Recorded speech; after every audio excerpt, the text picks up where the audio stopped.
Hi guys, welcome to Sci-Fi-Vision for August 14th for Nevermore Outcasts, but also for Scarlet's birthday. Happy early birthday, Scarlet. Yay! Brought my goats. Yeah, you got the goats. You know, there's actually sound in here now. I think this is new. There's music in here. I don't There know that is? any of it will work, but there's some kind of music. Let's see what happens. Yeah. There we got some beats there. That must be new. It'll be hard to talk with it, but there we got some kind of little music there. But there was cake and music, everybody.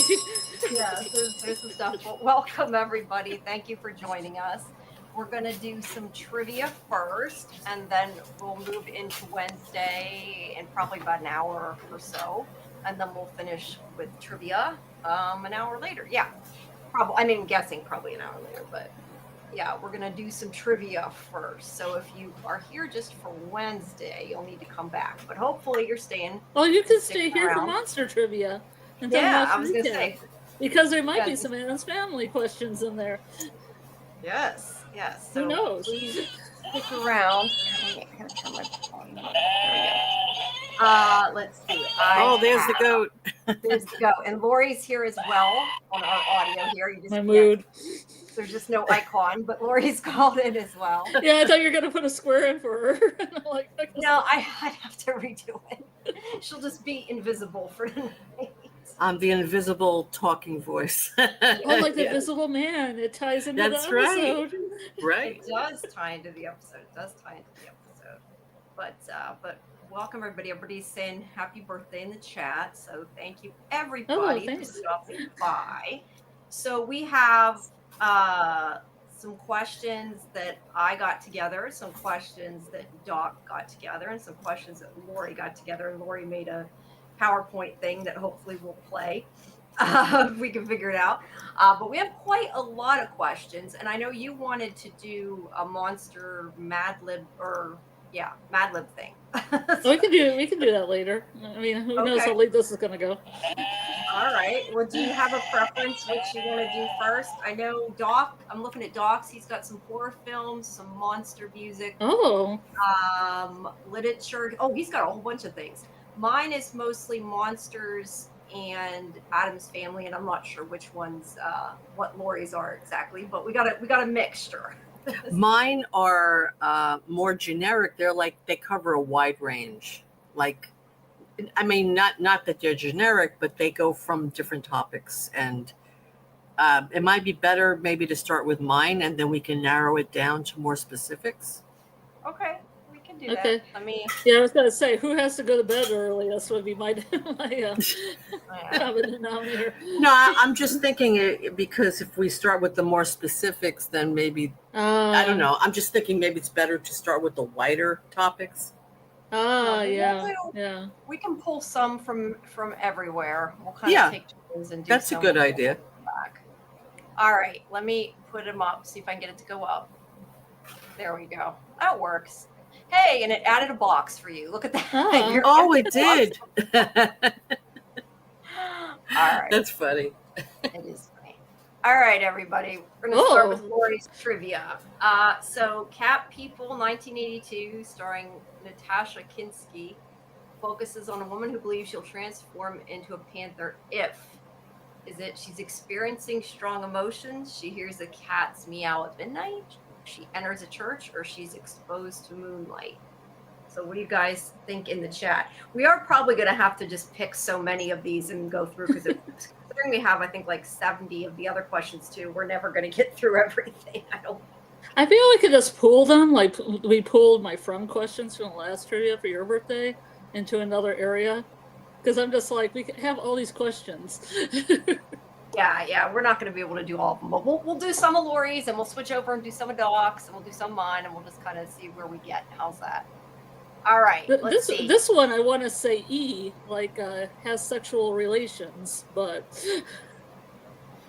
Okay, well, I don't know probably any of these. I would say A then. She experiences strong emotions. And I also know the bonus question. Okay, what famous David Bowie song was featured in this film? What's the song? Oh, there's Cat People Putting Out Fire. I used to have it on 45. Oh, A cool. 45. Wow. That's really old. But hi, everybody. I was going to say why everybody's answering. Let's see. We got lots of people in the chat. Well, Scarlet, that doesn't count. Like, Scarlet doesn't count. Doc. What? No, you know what I mean. Doc's there. I'm outraged. Trey, Kelly, Kimberly, Golden Child, Karen, Doc, or Dieter's there too. Thank you, everybody, for Hey, Dieter. stopping by. Appreciate it. Hey, Trace. Hey, Karen. Kelly. Golden Child. I'm sorry that Lee. your child is throwing up though. That's Yeah. Oh, Sorry. Dieter. Sorry to hear that. yeah. Oh, yeah. Hi, just me and Doc. Thank you for the birthday wishes. Yeah, hi, everybody. It's so nice to see everybody here. That's nice. Yeah, That's it's great. to see you all. All right, so let's see. Karen said A, emotions. Kelly said D. You said A. I'll say I really don't know. I'll Well, say I said A. also E, having sexual relations. Okay, well, then in Well, that that case, produced strong A, so- emotions. Yeah, so yeah, probably we'll go with A then. All right, let's see. And that is the correct answer. And the All bonus is putting out fire. Yes. Yeah. Well, it was cat people, parentheses, putting out fire. You're right. That's. I wasn't sure when I saw that. I was like, "Is that okay?" So I just put "putting out fire." Right. What kind of That was a creature cool bonus question, by the way, Lori. Oh, thank I you. enjoyed. Yeah, I thought you'd like it. What kind of creature was the thing? Is it a sea monster, a man-made monster, a mummy, or a space alien? I may actually know one of these. What is the answer, people? We'll let you go first, Jamie. If you Okay, know. well, If you know, you know. I know the answer is. That's why I'm not saying it. yeah, no, I was giving everybody Yeah, a chance. that's why we're making the questions. Okay, Karen says D. Golden Child says A. Sea monster. Wait a couple minutes. D. Kelly says D. All right. Well, looks like the consensus, which is what I'm I gonna think say it is. space alien. Is the space alien. All right. Yeah, I was gonna say I'm pretty sure that that's what that is. Yay. Director John Carpenter insisted on creating real Okay. dynamite and flamethrowers on set. A dynamic stick explosion occurs to Kurt Russell. Well, that would be scary. Yeah. Yes, Lori made the PowerPoint. I'm not sure where all the questions came from, but Lori made the PowerPoint. That's why I like John Carpenter so much. It's his Yeah. realism, his sense of realism. Yes. Not all digital, huh? I assumed it was probably a Lovecraftian thing. That's why it came out of space. Who portrayed the Invisible Man in 1933's James Wheel classic? Was it? I think I have this in mind, but I don't remember the answer. Is it Claude Rains, Conrad Veidt, Boris Karloff, or John Barrymore? I've only heard of one of those, other than since I made the trivia questions out. So Yeah, you have the same question in yours, Jenny. I see. yeah, I'm gonna. Kelly said C. That's what I'm thinking is C. I'm saying Claude Rains. Well, yeah. Karen says A. You guys, I guess, probably know. I don't know. I like the quote that says, "Even the moon's frightened of me." Yeah, isn't that great? It's wonderful. That's great. Alice, hey, Alice. Alice says C. Okay, let's see. All right, it was A. And Claude Boris- Rains. And the Boris- fun fact, Boris Karloff was originally offered the role, but he turned it down because they wouldn't show his face until the end. Kind of the point with the Invisible Man.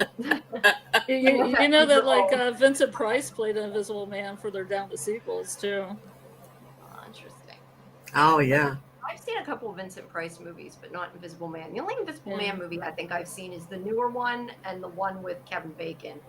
Oh, like the one with Elizabeth Moss? That one? Yeah, I've seen that. That's the newer one. The one I've seen too. All right, who portrayed the title role in I Was a Teenage Werewolf? Is it Lon Chaney Jr., Tom Selleck, Michael Landon, or Lon Chaney? We've got two Lon Cheneys there. Yeah, Lon Chaney and Lon Chaney Jr. I was a teenage werewolf. I don't know. I know the song. I'm gonna guess C. I have no idea. Karen said A. What do you say, Scarlet? You probably know what it is. I was gonna say I don't. Michael Landon. Michael Landon. Oh, was I right? I guessed. A Little House on Prairie fame. Yes. Touched by an angel. Cool. Touched by a werewolf. That was like one of his first movies, I think. Or Very did he cool. do Bonanza before that? No, I think that was before No, he was pretty young. I mean, he was pretty Yeah. young when he did Teenage Werewolf. Yeah. Not Now, teenager, though, I don't think. This is so cool that I found that there was a movie No. called The Walking Dead in 1936, Well, I'm and gonna Boris Karloff was in it. Yeah, I'm gonna guess it's probably not zombies because that's what it is now. I mean, I could be wrong. But I'm gonna say B. I don't know. That's a total guess, as most of these answers are for me. So don't go by me. Yeah, I'm leaning towards B or C. I haven't seen it myself. It looks like a mobster poster or a wrongly executed man poster. Yeah. All right. Well, we got 2 Bs. I said B. What do you say? Yeah, Karen, you're right. I should watch it and review I'll say B. You'll say B? Is that what you said? B is in buzz, buzz, buzz. Okay, B, buzz. Yes, we were right. Alice said C. We were right. It does that poster just has that vibe. Yeah. Yeah, kind of does. And I just want figured to watch this movie. It's like a film noir. I just figured it wasn't zombies because that is now. Who was the first person to star as Frankenstein when the movie that came out in 1931? Okay. I know Bela Lugosi played Dracula. I don't know about Frankenstein. Yeah, it does look like, kind of does look like Young Frankenstein. You're right, Karen. And hey, that's an old movie I've actually seen. It's a good movie, though. No, it is a good movie. Wait, is that's one with Gene Wilder? Yeah. Yeah, I've seen that one. All right, so who do we think it is? I'm gonna guess Boris Karloff, but I'm gonna say Boris Karloff. Okay, it looks like everybody says C. Let's see. I'm giving everybody a chance. Last time, half of them people answered after I went, so yeah. Figure we could have some banter in between. Yes. C. All right. Okay, I think everybody said C, so that must be it, right? My goat is voted. Okay. There. Wow, that's a cool fun fact. 81 films. Wow. Yeah. Oh, quite the repertoire there. Yeah. All right. Let's see. Famously portrayed on screen by Lon Chaney, a lycanthrope is which type of creature? I know the answer to that, but that creature there is not a lycanthrope. No, but I wanted to make it. Okay, I just want to make sure. I wanted to make it. People would say, "What is that?" Yeah. Plus, you probably don't want a picture of a mummy, a werewolf, a vampire. That's right. That's right. True. All right. Karen says B. Kelly says B. I say B. What does Scarlet say? I say B. You say buzz, B buzz, too? buzz. All right. Golden Child says C. Are you just gonna say buzz? I should have gotten some Yellow Jackets questions. I got Addams Family. I should have. All right. The answer is B. And Wolf and Man is like, I don't know. Is it lycanthrope or lycanthrope? I know it's lycanthropy, so maybe it's lycanthrope, not lycanthrope. I don't know. I don't know. Lycanthrope? I've heard it both ways in movies. I've heard lycanthrope. AJ? Hi, AJ. AJ's here. I think that was the last one. Yeah, he was doing that one. All right. What is the name of the boat used to hunt the shark in Jaws? Why don't it's called Jaws?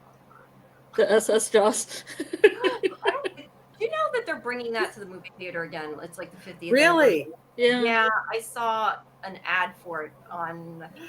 I don't know why they insist on remaking these classic movies because they're showing the old one.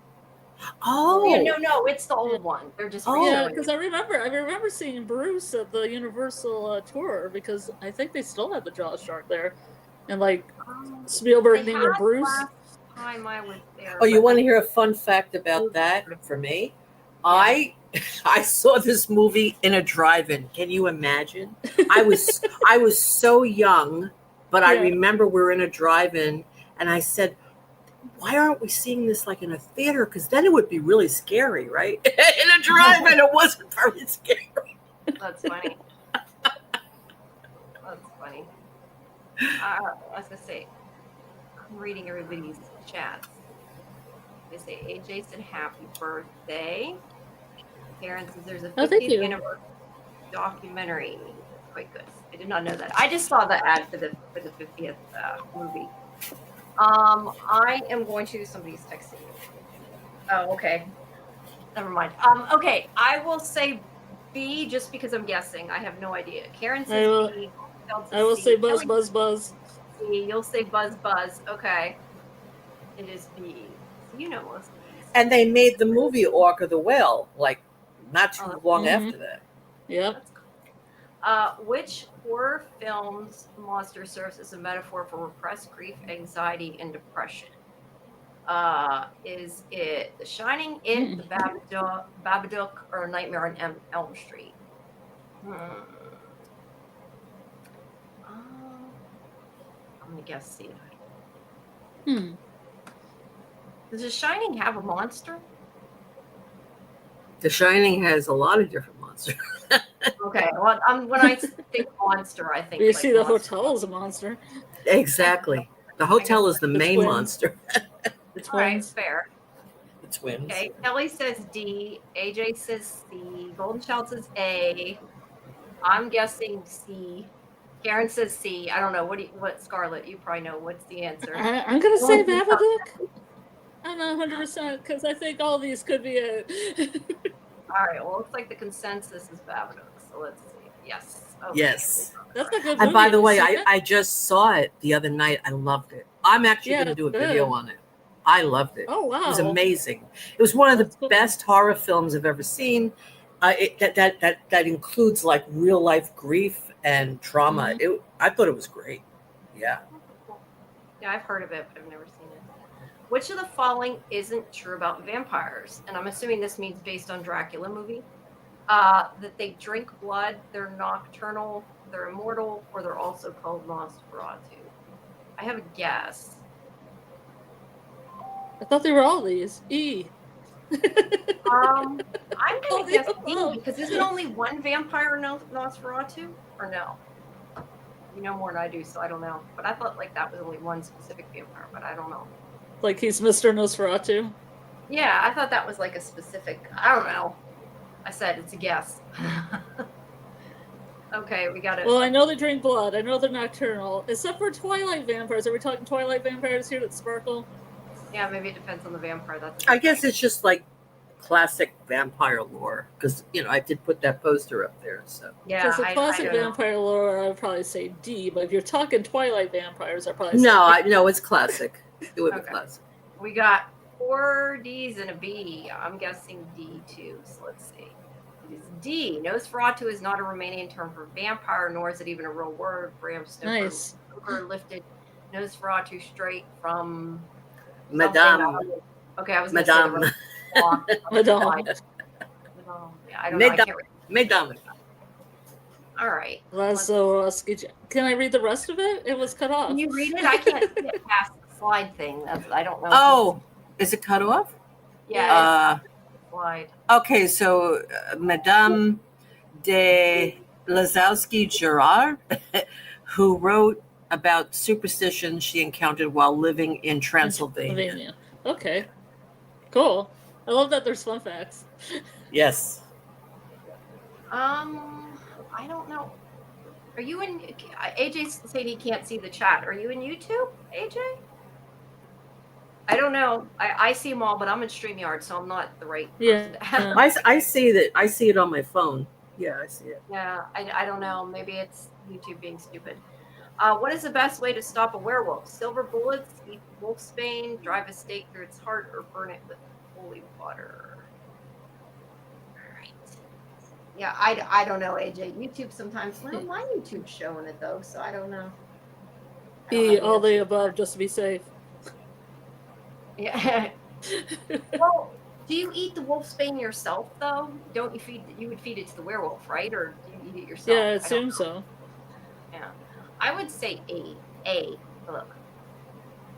I mean, I was gonna say I know wolfsbane in Harry Potter is something different, but I know that's not what this is. But have you ever watched Stephen King's Silver Bullet? I feel like I might have a long time ago, but I don't remember much of it. All right, we got lots of A's. A. All right, yes, it is A. All right. I was gonna say, was it dog there? I saw a dog show up at one point. I don't even know. Oh, he said be right back. That was why. In the TV show The Addams Family in 1964, what was Wednesday's brother's name? I hope if you're watching this show, Yeah, you I know was gonna that. say. What do you think, Guy? And plus, I think the actor that plays him Wednesday is great, especially in this episode with like Slurp. Yeah, that was great. That was great. Okay, I'm seeing if it's now. It's not updating. Look, is that a cat? No, that's her goat sound. At least I think that was your goat sound. I'm sure my wasn't it? cat Yeah, will be here later. Yeah, that's a good sound. There's Doc. All right, they all say C, as I say, and I know that Scarlet knows the answer to that. So I don't even have to ask you. So C. Oh, a fun fact: do you know what his name was going to be before Pugsley, and what Charles Addams wanted his name to be? No, what's that? Pubert. Hubert. Okay, interesting. And then they used it in Addams Family Values as the baby's name. Oh, cool. Very cool. I've actually seen, I think, a few episodes of that way back when. Which of the following Anne Rice novels takes place in New Orleans? Is it the Tale of the Body Thief, The Vampire Lestat, Interview with the Vampire, and Pandora? You read Anne Rice, Jamie? No, but I know Interview with the Vampire does, but I feel like they might have changed it for the TV series, so I don't know if that's correct, but I would guess C. This is a novel question. Yes, Yeah, I know, this is but I about haven't the read the novel. novel. Not the so TV I series. don't But know. actually, yeah, I can't say. Okay. Yeah, I haven't read the novel, so Oddly enough, I think Feast of All Saints is in New Orleans. I don't know. But, Yeah, but that's not included here. Oh. Well, it's on the page. Yeah. Scarlet, you concur? C. See, Interview with the Vampire. Yeah. See, it's the same. Both in the TV and series. novel. Yes. Go. The creature from the Black Lagoon appeared in which TV show in 1964? Is it the Addams Family, I Dream of Jeannie, The Munsters, or Bewitched? Ooh, Huh. I don't know if I know this one. I have. That's a trick question. Hmm. I have a guess. That's kind of a trick question. I'm going to guess it's either Munsters or Addams Family, but I'll go with Munsters, I guess. Kelly says Bewitched. What do you say, Scarlet? I'll just say I Dream of Jeannie, or what? Why not? Because why not? All right. Oh, she meant the other thing was a trick question. The Munsters. No, this one's a trick question. I've never seen it. I'm gonna have to look up that episode. No. Karen was talking about the Louisiana thing. I thought she Yeah. was. A Piece of All All right. Saints.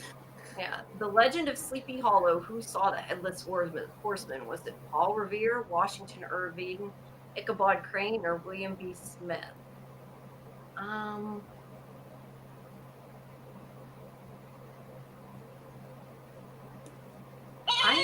gonna make it Silence.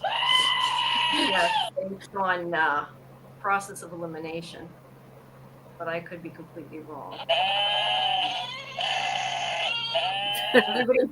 Everybody's saying C, so I guess I was wrong. I thought C was the Headless Horseman, though. No, Or Ichabod no, Crane is not- Ichabod Crane's the. Okay, never mind. It's allegedly Bram Bones in the book, but who knows? It could have been really the Headless Horseman. Yeah, I know, Karen. I was thinking Crane was the Headless Horseman. Then I said no, that's the guy that. Never mind. You watched the show Sleepy Hollow, Jamie? Yes, we watched. I just was like, I don't know. I don't know why I was thinking he was the Headless Horseman. I knew what I was seeing in my head wasn't that. That's not what came out of my mouth, so don't listen to me. All right. In the film Rosemary's Baby in 1968, what herb did Rosemary wear around her neck? Was it I know sage, this one. I know this one. lavender? He is, Karen. You're right. No, I didn't forget to show. I was just thinking for some reason I don't know. I was thinking it meant like the main character, not the actual Headless Horseman. I'm done. Mike says He's a detective at day, Headless Horseman at night. Yes. What herb did Rosemary wear? Is it sage, lavender, tannis root, or mugwort? I don't know the answer to that. Karen said she's too scared to watch. Yeah, I watched one with. Oh, Jason it's a Isaacs. great movie. You should Oh, I watch it. love. This is one of my favorite movies of all time. Oh yeah, well, mine too. I've only watched the new one, and that was only because Jason. It's all mood. It's all mood. It's the Mhm. suspense. Ruth Gordon, oh, she was Mhm. amazing. She Yep. won the Academy Award for it. She was great. Mhm. All right. I'm gonna guess. I don't know. C. I really don't know. What's the answer, Scarlett? There's a clue in it. There's a clue in it. Tennis route. Mm-hmm. There's a clue. Why is that a There's clue? a clue in it. There's a couple clues actually. Okay. Ew. That's commitment. I'm gonna say. There were a few things that happened. That was one of them. Another thing was Roman Polanski, the director, asked her to just walk in traffic, just walk out. If you remember in the movie, she was just walking in traffic and cars were like having to like jam on their brakes. That really happened. Mm-hmm. And, I and, remember reading about that. Yeah. and another thing that happened was in the film, she cut her hair really short in the film. And we find out later on, she was married to Frank Sinatra at the time, Mia Farrow. And they had a big argument because he didn't want her to make Rosemary's Baby. He wanted her to be on one of his films. So they had a big fight. So she cut off her hair to spite him. Can you imagine? So they had to write it into the script. Mm-hmm. She went to Vidal Sassoon, and it's trendy. Oh, and by the way, tennis route. She changed the slide, but tennis route is an anagram for Satan. All the libs for Satan are in there, and it's not a real herb. Oh, Nice. Not a real herb either. Not a real herb. Oh, Made up for All the right. movie. Which Brian De Palma film was adapted from a Stephen King novel? I mean, those are all from Stephen King, but beyond that, I don't know. Oh, Julie's here. Hi, Julie. Hey, Julie. Hi, Julie. Hi, Ryan. Hi, Mike. Oh, wait, Julie likes this one. All right, what's the consensus, guys? B. Buzz, buzz, buzz. Buzz, buzz, buzz. Okay, I'll go with that since two of you said that because I haven't the slightest clue. You muted me. That's the only. I didn't mute you. I muted you. Who's muted? AJ's saying he's muted, but you know what? I don't even see. The odd thing is he's not even showing up in my YouTube chat. I wonder if I clicked something accidentally. Well, shit, AJ. I don't know how I muted you. You gotta explain how I did that so I can undo it. Yeah, because he's not even showing up on my side in the chat, so I must have done something. I honestly have no idea, and I have no clue how to undo it.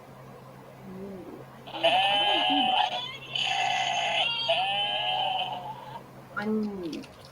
Let me really quick see. How do you unmute the user? Settings and community automated filters. Okay, let's try that. Okay. Community. Moderation none. Viewer post. I don't know. That's weird. Yeah, I don't know what I did. I'll have to look into it later. The code is going nuts. Let's see, DV9R. I don't know. Welcome. I'm not sure who some of you are. Ryan, welcome. Hi, Okay, Ryan. sorry. I'm going to guess B then, since you said B. I really don't know. And it is B, Carrie. Have you seen it? Yes, I've seen Carrie, but I didn't know who directed The original or the remake? Or the musical? I think it was the original. I think. The one with Sissy Spacek? Yeah, that's the one I have. Yeah, that's the only one to see. Oh. As far as I'm concerned. Okay, DV9. I don't know how to say that. DV9er says happy birthday too, and I don't know. I think Golden Child. I think Scarlet is enjoying letting them out. Which iconic role is and AJ? I don't know how to. Oh hey, hi. Later, because I'm really not sure what I did. Sorry about that. Which iconic role is Christopher Lee best known for? Is it The Incredible Shrinking Man, The Mummy, Dracula, or Mr. Hyde? Okay. So, which iconic role is he best known for? Scarlet, you know this answer, right? He played two of these, you know. Uh-huh. But he's known for one of them. Right. We'll let the chat. More people come in the chat, so I'm going to let people Yeah. answer. Thank you, I'll give it- Alice. I feel like mine are all guesses, so I don't. Oh, I don't hey, know. Mike. How are you? I see Mike's here. Yeah, I see a lot of people. Yeah, Mike, I recognize from our Yeah. Bible show.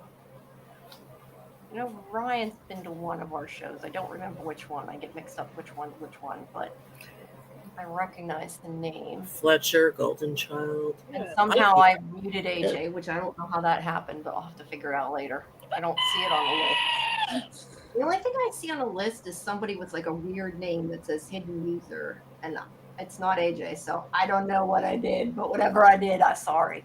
Okay, I'm gonna guess C. I don't know. What's the answer, Scarlet? C is the answer. Final answer. Wow. I thought I'd seen a picture of him as Dracula. That's why I guessed that. But Yeah, he also played the Mummy in another Hammer movie. cool.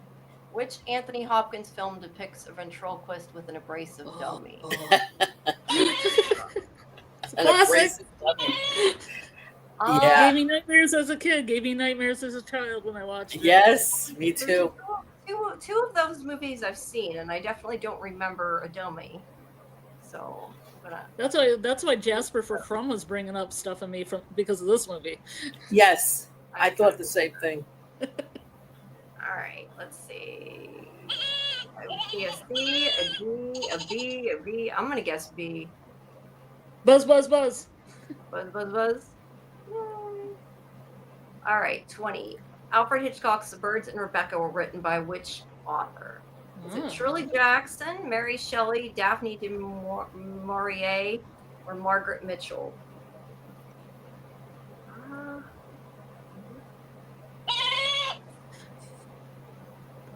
Thank you, music. We don't have Jeopardy music, but we do have this. No, we don't have Jeopardy. All right. I don't know. C. I don't know. What's the answer, Scarlett? We've got C's and B's in the chat. C is final answer. I've been doing really good at guessing. Yeah, I was just going to say that, Jamie. I honestly don't know. I'm just guessing. All right. I think that was the last slide. So let's we're about half an hour. I guess the Jeopardy question that I watched, like my Jeopardies are way behind in my DVR, but it was a question about a ship that was in a tournament, and I said, and I was talking to my boyfriend, I said, it's America's Cup. Would the ship be called America? So I just guessed America, and it was right. Oh, very cool. And I had no idea. I've guessed Mary Shelley before. The questions even come up, and it's been Mary Shelley, like in Final Jeopardy, because I'm psychic. I really like these animations, and look at the hand thing on Wednesday. Yeah, I did that for our show last time. Wednesday's at my party. Yeah. This time I made, including the back. So yes, let's do some of Doc's questions next. Oh wait, I gotta answer something because I can't answer it. I thought Doc was coming to later, so thanks. Oh, that's right. You said he was here. Is he still here, or is he not? Is he going in and out? He's still here, Doc? I know I seen him earlier, but if he's not, okay, he's there. Okay, he's here. So let's do some of Doc's. Okay. Now I do not have them to put up on the screen. I'll have to read them, but you guys will have to just use your memory. Says the person who has no memory. Look at the pretty graphic, everybody. Finishing up at work. Do you want me to do mine first and come back to yours, Doc, later tonight, or do you want me to do yours now? Because if you're finishing the eagle, look at that. I'm really listening. I'll wait and see what he says. Which you prefer? We'll do whichever you prefer. The raven. Yeah, it's supposed to be a raven or a crow.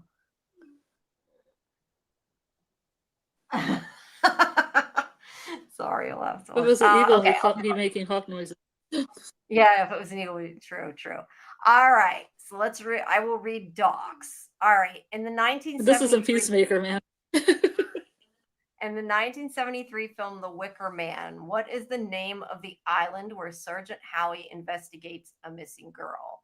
Is it A, Summer Isle, B, Winter Haven, C, Moon Ridge, or D, Starfall?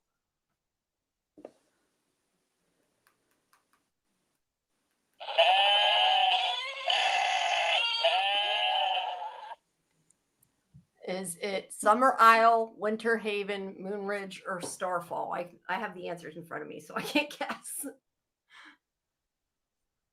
All right, the critter is there. Says happy birthday. Karen guesses B. Kelly Hey, guesses critter. A. Okay, what do you guess, Scarlet? Is it Summer Isle? And somewhere else, somewhere else, somewhere else, somewhere else. Summer Isle. Okay, that Somewhere is else, somewhere correct. else, somewhere else, somewhere else. If you know Okay, that is soundtrack. correct. I need a ding ding. I don't have a ding, so I'll just say ding ding. Okay. And then 2019 folk horror film. Oh, I know you'll know this because you said you saw this. Midsummer, directed by Ari Aster. Was it the name of what is the name of the Swedish commune where the festival takes place? Is it, I don't know how to say these, Harga, Varhem, Solgard, or Lunvik? Harga, Varhem, Solgard, or Lunvik? What's the name of the Swedish commune? Commune, not commune, commune. Commune. It says B. Karen says they're hard. Yeah, Karen, I don't know except they're in front of me. Well, So these are harder because it's the second layer. The second, it's double trivia. Double trivia. Double all right, trivia. We have two C's, one B, and I can't guess because I have the answer in front of me. What do you say, Scarlet? Another C. A. Harga. Okay. That is correct. Scarlet knows her trivia, that's for sure. And the 2011. I love Midsummer. I watch Midsummer every year. Midsummer. I know. In the 2000. Because I'm getting that set. I'm getting the set with the album, and then it comes with a cassette tape for some reason.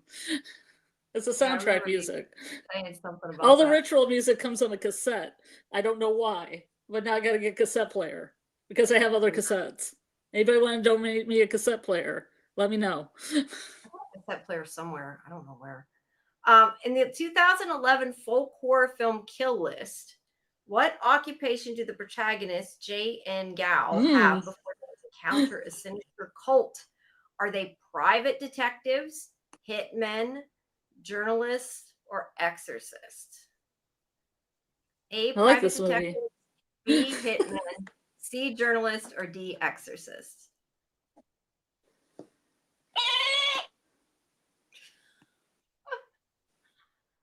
Oh. Anybody? This is too hard. I don't know. Karen says journalist. I don't know if that's a guess or no not. No Weebly fans in the house. Kelly says hitman. Anybody else? Samuel says happy birthday. That's why I answered the trivia, but good. Oh, Samuel. All right. What's the answer, Scarlet? I'm going to say hitman. It's been a while. That is correct. All right. In the 1960s, I have a copy of it on DVD because I couldn't find it anywhere. I couldn't find it at the library. I couldn't find it. But I love A Field in England, and if anybody wants to watch A Field in England, it's pretty good. I'm not sure what that is, but okay. Bill says happy birthday too. It's by the same director who did Kill List and the same director who did High Rise, and they're all fantastic. I got it. All right. In the 1968 folk horror film Witchfinder General, what is the name of the historical figure played by Vincent Price who hunts witches in 17th century England? Ooh, interesting. Is it Matthew Hopkins, John Dee, Giles Corey, or Colton Mather? Now, I've heard of John Dee from Librarians, but I don't know. The only Witchfinder. And Sandman. Isn't he also in Sandman?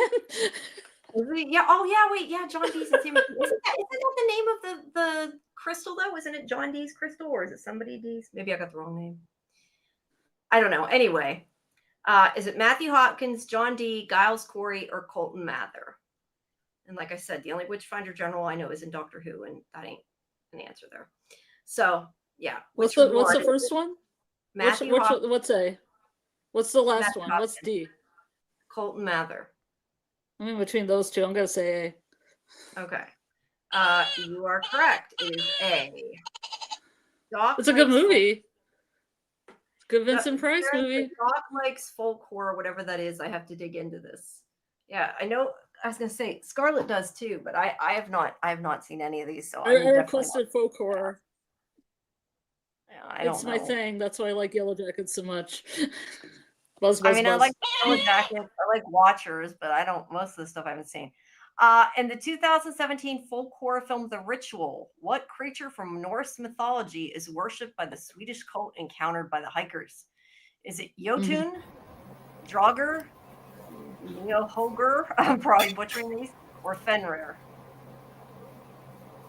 What's the first one? Is it spelled with a J?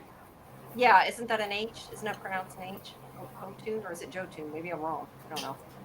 I think it was giants in that movie. And that would be the A.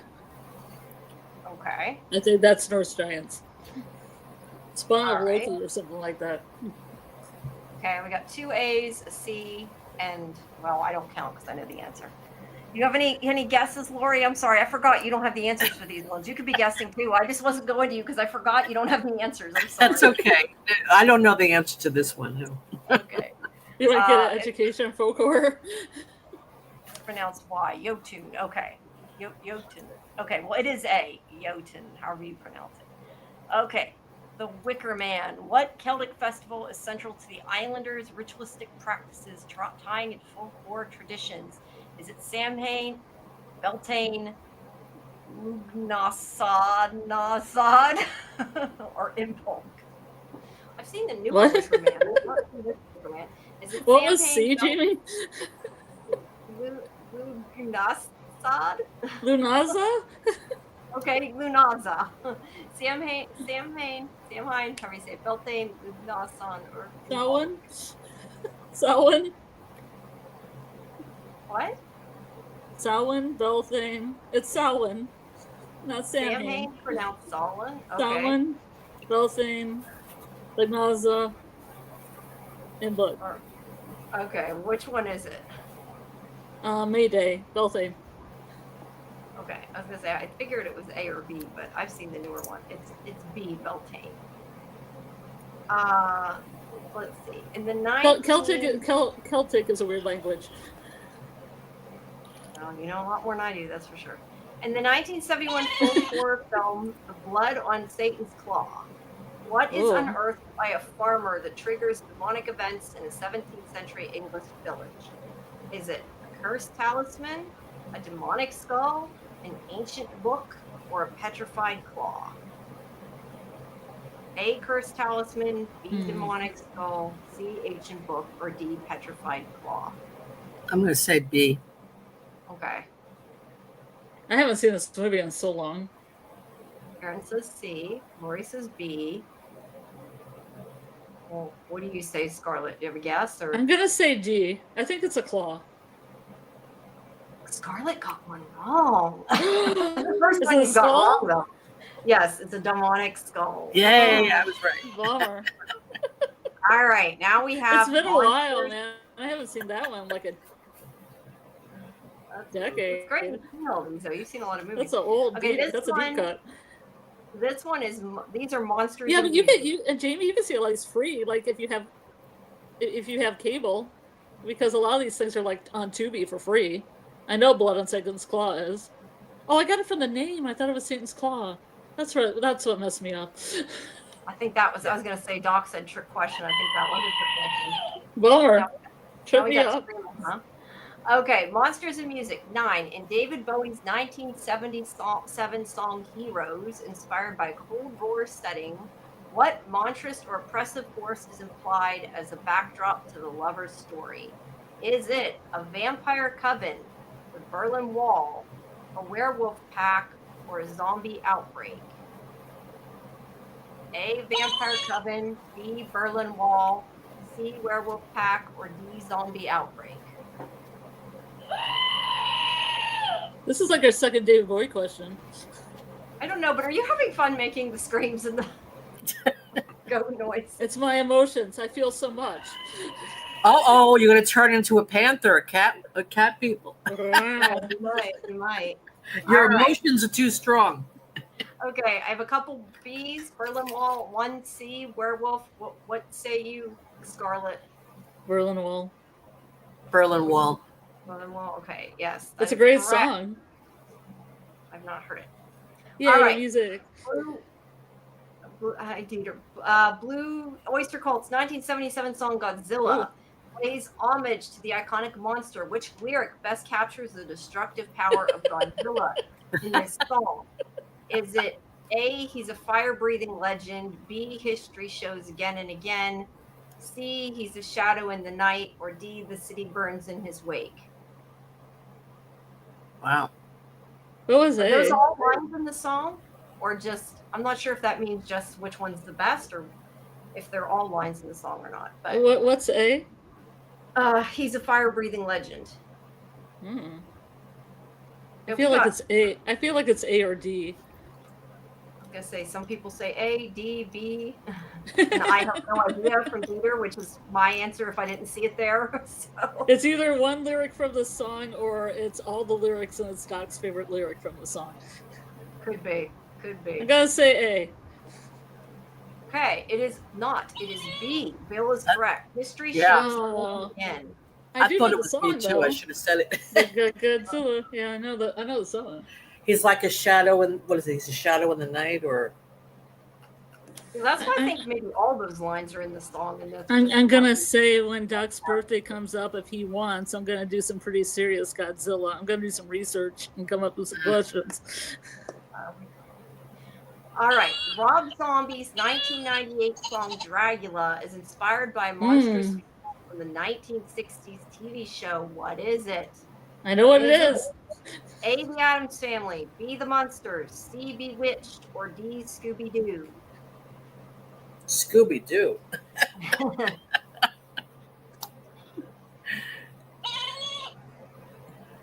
I have no dog Doc noises. says that history shows again and again how nature points out the folly of man. But it's the only one of those lines in the song. So I guess Godzilla. lines, I'm not sure. I know the All right. Godzilla part. Yeah. So yeah, which is Dragula? Is it Addams Family? My Munsters? Dragula, burn through I the actually know woods that and song. through the ditches and slam in the back of my Dragula.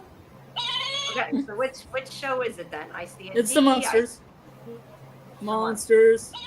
That is correct. That would have been my guess, but I didn't know for sure. And I'm trying to guess before I see the answer because it's the one. Warren Zevon's 1978 song "Werewolves of London" describes a werewolf prowling the city.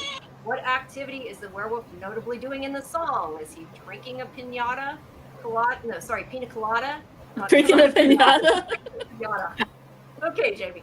Dancing in the moonlight, howling at the stars, or stalking a vampire? Did you have a pina colada, Danny, before? The live? What? Before tonight? No, not tonight. I didn't. So yeah, is it pina Stalking colada? at the moon. Okay. Well, they're Drinking a pina colada at Trader mix Vic's. them together. There's dancing in the moonlight, howling at the stars, stalking a vampire, and your pina colada. Yeah, you mix two together.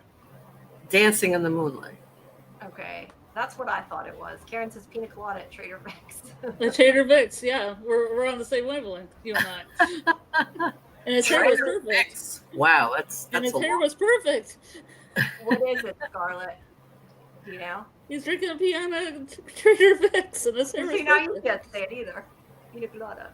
Correct. Okay. Wow. Pinata at Trader Vic's. Yeah, drinking a pinata. Okay, 14. Iron Scarlett, Maiden. I think you had a pinata. I think she did. Iron Maiden's 1982 album, The Number of the Beast, features a song inspired by a horror film about a demonic creature. What is the name of the song? It's from their album, The Number of the Beast. Is it Hallowed Be Thy Name, Children of the Damned, Run to the Hills, or The Trooper? That's probably because it was about alcohol. I'm kidding. There's actually a cute pinata in Animal Crossing that you get to hit when it's your birthday. And then a bunch of cupcakes come out, which is kind of gross because they kind of follow the pinata onto the floor. That's cool. And then they give you one. And I'm like, I don't want it now. You don't want it once it's been on the floor. Well, I mean, who puts a pinata full of cupcakes? Yeah, that doesn't sound so great. All right, so is it Hallowed Be Thy Name, Children of the Damned, Run to the Hills, or The Trooper? I see a C and two B's. What say you two? You have an answer, Lori, Scarlet? I do. You're both- Run for the hills. Okay, what do you Yeah. say, Lori? Run for Don't know. your life. That is incorrect. It is B, Children of the Damned. Wow. I just like that song a lot. Oh, I didn't know the other ones. You didn't know the others. All right, fair enough. Okay, Bauhaus, 1979 Yes, song, Bella yes. Lugosi's Dead. It's a gothic tribute to the actor known for playing what iconic monster? Is it Frankenstein's monster, Dracula, the Wolfman, or the Mummy? Hey, I knew one of them. Bauhaus is one of my favorite bands, and I've met 3/4 of Bauhaus in person. I think it's Dracula. What do you guys think? Give everybody a chance. What do you He think? he died on my birthday. Sorry. He died on my birthday, Jamie. Bela Lugosi. Oh, he did? 16th. Oh yeah, on the 16th of Wow. Wow. No, that's weird. him and Elvis. All right. Him and Elvis. Well, not Oh, at the wow, same Elvis. time. Not in a lover's pact or anything. A different Not time. in the same year. Not the same year either, right?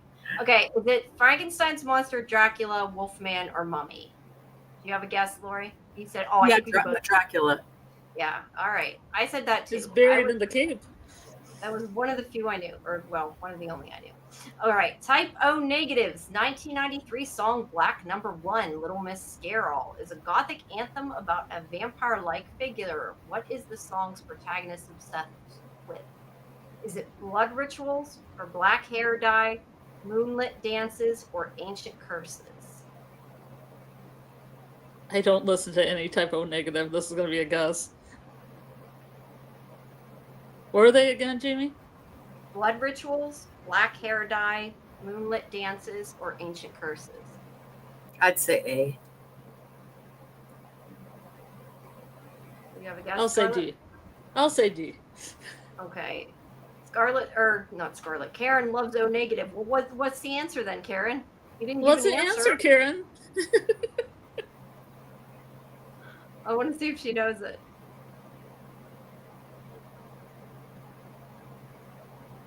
I don't know if she doesn't. Maybe she doesn't know the answer. Don't leave us in the lurch. The lurch, you see. Yeah, what's the answer, Karen? I wish I had an Addams Family like you rang. Yeah, I know we should have got a sound. All right. Well, maybe she doesn't know. I don't know. The answer is B. Her black hair dye. Yeah, I had a feeling. It might be a goth girl advertiser. I had to. All right. You know. Alice Cooper's 19. What was the question? What the girl was obsessed with? I just gave the answer to Karen. It was for O negative. Okay. Alice Cooper's 1971 song "Ballad of Dwight Fry" is inspired by a horror actor known for playing monstrous roles. In which classic horror film did Dwight Fry play Renfield? Is it Frankenstein, Dracula, the Wolfman, or Mummy? I need the answer to that one only because of the new movie. Frankenstein, Dracula, the Wolfman, or Mummy? The Mummy. It's one of my favorite actors. All right. Like Fry. It is. I see a D. I see a B. What do you think, Lori? B. B. All right. I say B as well. And I'm guessing Scarlett knows the answer. Dracula. Okay, yes, that is Why correct. either? I only know that because that movie Renfield came out a while ago. And it was about With a Nicholas vampire. Hoult Yeah. and Nicolas Cage. Yes. I did not see it. I just heard about it. It's Okay. good. You should watch it. But watch the one get one where it has the deleted scenes, because if you watch deleted scenes, the movie makes a bunch more sense than it does without them. That's cool. Yeah, I want to Including see a scene where they're all dressed up like bugs and dance, which I know you'd love. Okay. Sounds strange, but okay. All right. The Cramps Is song. Julie still here? No, I'm sorry. The Cramps 1981 song, The Crutcher, is inspired by a 1964 wrestling persona. What monstrous activities does the song's narrator demand to do? Is it smash skulls, crush And bones, do the crusher. drink bone, blood, or howl at the moon? Do the crusher. Do the crusher. Your turkey necks. Do the crusher. Okay, so what is it? Do the Scarlet? crusher. Your turkey necks. Everybody's doing it. Is it Do the smash? eye gouge. It's Do the smash eye skulls, gouge. crush bones, drink blood, or howl. Do the eye gouge. Your turkey necks. Do the eye gouge. You having fun? What's the answer, Scarlet? I don't know. What are the lyrics? Because I know what to eye gouge. What's the other ones? Is it smash skulls, crush bones, drink blood, or howl at the moon? What's the first one? Smash skulls. You can't hear me, Karen? Smash what? Skulls. Smash skulls? Yeah. Crush bones, drink blood, or howl at the I'm moon. assuming smashing the skull because that's what the crusher is. You have to crush her face, crush her until she's blue in the face. No, the answer's B, crush bones. Can you still not hear me, really? Karen? Can anybody hear me? I mean, you guys Isn't can the hear me. skull? Is the skull not a bone? Well, but those are smashing, not crushed, so I don't know. Oh my gosh, I got a Cramps song wrong. I saw them live too. Love them. All right. I knew the eye gouge. I know the eye gouge your turkey necks. I was thinking the crusher back here. Well, apparently there's a crushed bone flying. They don't can hear me. remember Karen. that at all. Oh, I work that. Okay, well, yeah, they're probably saying something. All right, Screamin' Jay Hawkins. Yes. Sorry. 1956. He did a song for X-Files too, but I don't remember which. Okay, Oh, he's 1956 song, I Put a Spell on You, evokes a supernatural folklore vibe. What creature is Hawkins likened to in his stage performances? Is it a vampire, a voodoo priest, a werewolf, or a zombie? Golden Child said isn't smashing skulls from the Breakfast Club. I do not know. Maybe. I'd say it's B. All right. What do you say, Scarlet? Vampire? Voodoo priest, He's a werewolf? voodoo witch doctor persona. Okay. Mm-hmm. All right. Kelly says B. Give everybody a second to answer. I see a D. Karen says B. All right. The correct answer is B, voodoo priest. All right. The Misfits, 19... Fun fact, he also wrote a song called Sherilyn Fenn about the actress Sherilyn Fenn from Twin Peaks. Cool. That kind of goes like Sherilyn Fenn. Oh. All right. Check it out. It's great. The They did that movie, Two Moon Junction, together. Because she was in that movie and he was doing the music for the movie. I feel like listening to that song now. Can we put it on? I put a spell on you. Yeah, I put a spell on you. I want to listen to the Crusher and figure out where the Crush and Bones thing comes from. I can't help you with. The Misfits' 1982 song Astro Zombies draws inspiration from a 1968 horror film about reanimated corpses. What's the song's central theme? Is it about alien invasion, undead soldiers, vampire hunters, or werewolf attacks? It's also a goth band called Astro Vamps. That's probably where they got that name. No, it says the Astro Zombies, not Astro Vampire. Astro Zombies. It's the horror film. Astro Zombies. Yeah, there's one called Astro Vamps. Now, is it about Astro alien invasion, Zombies, undead soldiers, vampire hunters, or werewolf attacks? And I don't know, AJ. Like I said, you weren't blocked. Not even that I could see accidentally. So it might have just been YouTube being stupid. Alien invasion, undead soldiers, vampire hunters, or werewolf attacks? Astro Zombies. Which is it about? A. Okay, you both say A. Undead soldiers. Karen says B. Do you have a guess, Scarlet? Kelly what are says they B. again, Jamie? I hate to have you read them again. Alien invasion, undead soldiers, vampire hunters, or werewolf attacks? I'm gonna say undead soldiers. That is correct. Undead soldiers. Trace says happy birthday in Spanish. Feliz cumpleaños. Castellanos. Thank you. All right. Muchas gracias. All right, we're past. It's been an hour. You guys want to keep going a little bit, or do we stop and do Wednesday and then come back to the trivia? What do we want to do? What do you want I to do, don't know. chat? I don't know if anybody came here to listen to Wednesday. We don't want to scare them off, but at the same time, we don't want to quit if everybody wants to do trivia. So I don't know. What do you guys want to do?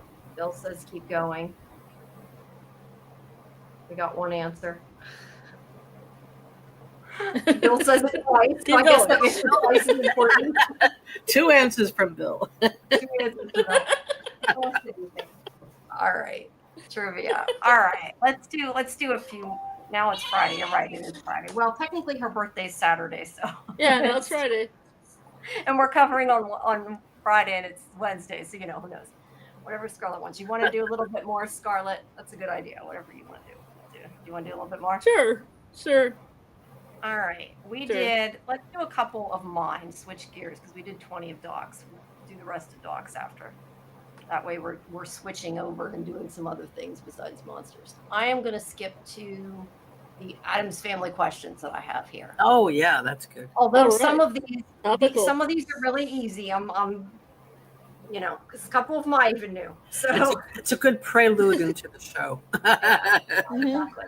Because this one's really easy. In the 1991 film version of the Addams Family, what was the name of the hairy cousin?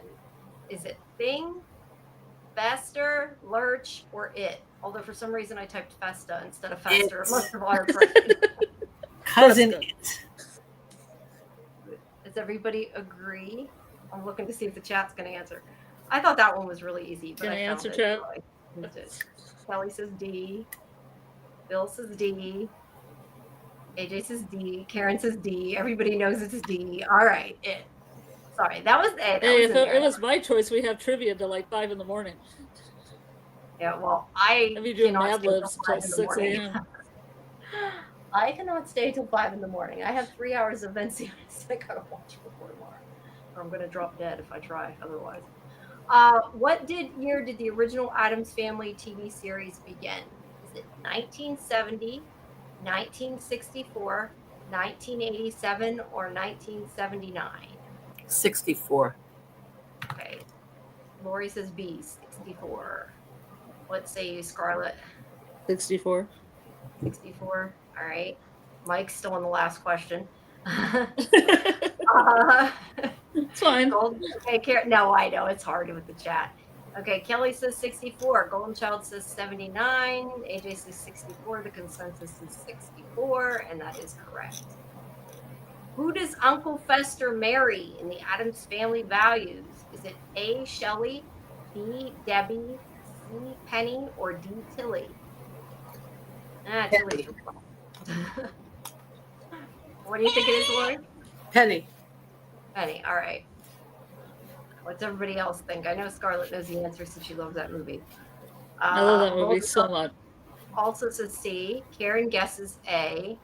Or B. I'm reading B and saying A. Karen guesses B. Bill says Debbie. All right. What's the answer, Scarlett? Debbie, the murderess. All right. B, Debbie. All right. What is the name of the street that the Addams Family lives on?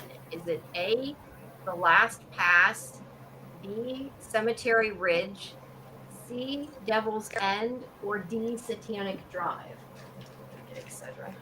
Ah. So Last Pass, Cemetery Ridge, Devil's End, or Satanic Drive. Okay, I see. Wait, none of these. Here's none of these. This is from the I assume this is from the original movie or series. I don't know. These are all from the classics. Yeah, I didn't know they lived in New Jersey, of all places. I know where the monsters live. That I don't know. Mm-hmm. Mockingbird. Was it Mockingbird? Yeah, Mockingbird Lane. One of my friends in Florida lived on Mockingbird Lane in like Orlando. He loved it. All right. Well, Karen says none of these, which is not a choice, but okay. I said this isn't from this one. This is from the. And I said all these for the cat people one. Yeah.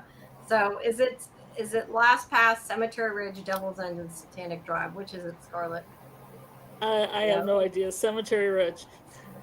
Good guess. That is correct. Mm. Which member of the Addams family powered light bulbs by placing them in their mouths? This one's kind of easy. Is it Wednesday, Grandmama, Pugsley, or Uncle Fester? Uncle Fester. Never had to That's pay for one- electric bill. You said Yeah, Munsters. Karen, Mockingbird Lane was the Munsters. Mhm. Yeah, so wrong monster show. Okay, everybody's saying D. Fester. Which I'm sure Scarlet also knows is Uncle Fester. Okay. Who's Raul Fester? Whoops, sorry, what? Who's Fester? What do you mean, who's Fester? Yeah, who's Fester? Oh, okay. Fester. Raul Julia and which actress What? starred in the movie The Addams Family? Which Raul Julia and which actress was in The Addams Family? Is it 1991. Cher? Okay, in 1991. Is it Cher, Angelica Houston, Sophia Loren, or Jamie Lee Curtis? Angelica Houston. I think this one's pretty easy too. What about you, chat? Cher? Why do I keep saying Cher? Like I don't know how to pronounce Cher. You know, Cher was tapped to be in an Interview with a Vampire, the movie, to play Louis. Why? Really?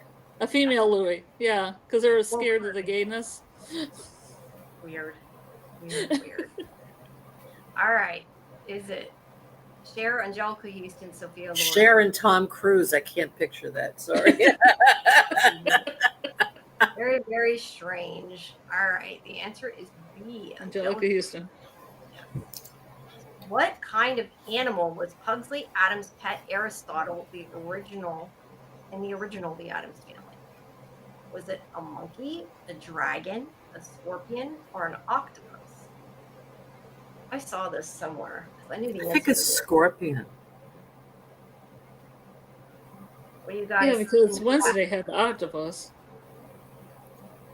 Octopus was Socrates, I think. Well, this is Aristotle Pugsley's pet. I don't know. It's I got the theme. answers from the website. I told you I can't double check them, so.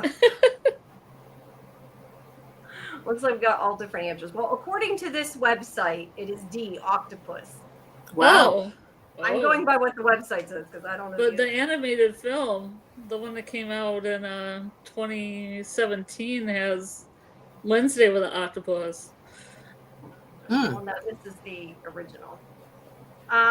In Addams Family Values, what's the last name of the blonde Amanda at Camp Chippewa? Is it Buckman, Da Vinci, Borstein, or Miller? I knew an Amanda Miller. I'm cool with an Amanda. She was played by Mercedes McNabb, a very young Mercedes McNabb from Buffy. Okay, well, what is the name of the character? Is it Buckman, Da Vinci, Borstein, or Miller? You don't seem to like my Buffy fun facts. No, I'm listening. I just don't know anything about it. You don't know That anything. doesn't You tell me didn't the watch name of the Buffy. character. I need the character, not the actress. The last name of the character. I was saying she was in Buffy. Okay, I'm glad to know she's in Buffy. Where are they didn't watch again? Tell me Buffy. again. Buckman, Da Vinci, Borstein, or Miller? Her name was Amanda. Her last name. I think it's Miller. A, C, C, B. The answer is A, Buckman. You are incorrect. Oh, Buckman. The Addams Family was created Played by by which Mercedes McNabb. The Addams Family was created by which cartoonist? I don't know why they gave one of these as a choice. Adam Sandler. I don't know why that's the choice. Hey, I told you I took it It's from Addams website. Family. I don't know enough. That's funny. Was it made by Adam Sandler, Bob Adams, Charles Adams, or Adam West? Oh, Yeah. God. Questions. Bob Bob Adams. Family. Two of those answers are not like the others. Okay, so is it Adam Sandler, Bob Adams, Charles Adams, or Adam West? Yeah, Charles Adams. All right. Charles Adams. What is it, Scarlet? Charles Adams. Correct. Which member of the Addams family likes to trim roses by clipping off the buds? Is it Uncle Fester, Gomez, Lurch, or Morticia? Morticia. Okay, Lori says Morticia. What's the rest of you say?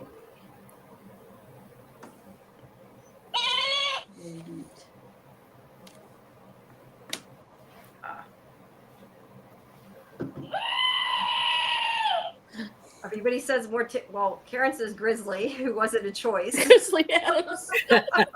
Grizzly Addams, yes. That was not a choice, Karen. All right. The answer is Morticia. All right. What was Morticia's maiden name? I know this from Wednesday. Mm-hmm. Is it Frump, Plump, Morbid, or Plot? What were they again? Glump, flump, flump. Frump, Plump, Morbid, or Plot? Frump. Plaus? No, I didn't say plaus as an answer, but the D is plaus. Plot. P-L-O-T. Frump, Plump, Morbid, or Plot? Okay, we have 1C, 1A, 2 A's. And Doc says A. What did you answer, Lori? Yeah, Frump. A. Okay. You are correct. It is Frump. And that was in this week's episode of Wednesday. All right. In Wednesday, what did she put in the school? Okay, I knew this one from last week. Which did she put in the school pool that got her expelled? Mm-hmm. You better know this if you watch this show. You should. Is it A, sharks, B, piranhas, C, gasoline, or D, bacteria? Piranhas? Okay, Lori says B, piranhas. What do you guys say? You right? Let's see. I think that was from the last question, the A's. Kelly says B, Karen says B, Bill says B. Everybody in agreement? B. Piranhas. That is correct. It is B, piranhas. All right. You rang was the famous phrase of which character on the Addams Family? Is it Morticia, Uncle Fester, Lurch, or Cousin It? Lurch. Lurch. AJ says Lurch. You rang. Lurch. But the other ones are like, you rang. You're all correct. It is Lurch. It's like the only time he actually spoke. Yeah, right. And that guy, the one that was in the 90s movies, was in Twin Peaks as a giant. Oh. Fun fact. All right. Who did Christina Ricci play in the Addams Family? Oh. Is this the last question? No, but I think this shouldn't have been a question because the answers are like ridiculously stupid. So I'm going to change. Was it like Thursday, Friday, Saturday? No, it says Elle Woods, Gertrude Steiner, Julie, or Wednesday Adams. Sorry, that one's a bad one. Steiner. Gertrude Gloria Stein is an author. That ain't even Julie, Elle Woods, or Wednesday. I think we all know the answer to that. So yeah, Bill says Thursday. Good answer. All right, let's do. It was funny. Lurch was played by Ted Cassidy, and when I was a kid, I was like, "Is he related to David Cassidy? He looks nothing like him." Yeah, he does look nothing like him. That is true. All right, who directed the 1993 Addams Family Values? Is it John Hughes, Roger Spottiswoode, whoever that is, David Lynch, or Barry Sonnenfeld? David Lynch's Addams Family. Yeah, I know, right? Is it John I read this guy's book. That's the answer. It's really funny. Cool. Is it John Hughes, Roger Spottiswoode, David Lynch, or Barry Sonnenfeld? Bill says Sonnenfeld. I say Sonnenfeld. Or Scarlet says B, Sonnenfeld. We all say D. B. Kelly says B. What do you say, Lori? Yeah, Sonnenfeld. Okay, that is correct. All right. Let's do a couple more, and then we probably should get on with the Wednesday stuff at some point. In the Addams Family, which character has been lost in the Bermuda Triangle for 25 years? Is it Gomez, Fester, Pugsley, or Morticia? A. Gomez, B. Fester, C. Pugsley, or D. Morticia? See, the second animated Addams Family film that came out in 2019, they were in Miami, and it was so close to the Bermuda Triangle. I didn't know why they didn't incorporate the Bermuda Triangle into the plot. Yeah, that's true. Or maybe it was Gomez. I think it was Gomez, actually. Okay, Lori says Fester. Gomez. Kay says Gomez. Bill says Fester. What'd you say, Scarlett? Fester. The correct answer is Fester. Yeah, well, I was thinking because of the age, but I remember Gomez said he was exiled somewhere, though, a long time. Yeah. I forget. I think they vacation there. They vacation in the Bermuda Triangle. Good place. All right. And Death Valley. I think Death Valley was mentioned once. Okay. I guess, okay, I don't know. Who directed the 1991 Addams Family? This is the first Addams Family movie. Was it Dennis Dugan, Christopher Leitch? Was it Barry Sonnenfeld again, or Russell Macaulay? Macaulay. Dennis Dugan, Christopher Leitch, Barry Sonnenfeld, or Russell Macaulay? Okay, Bill says Sonnenfeld. What do you say?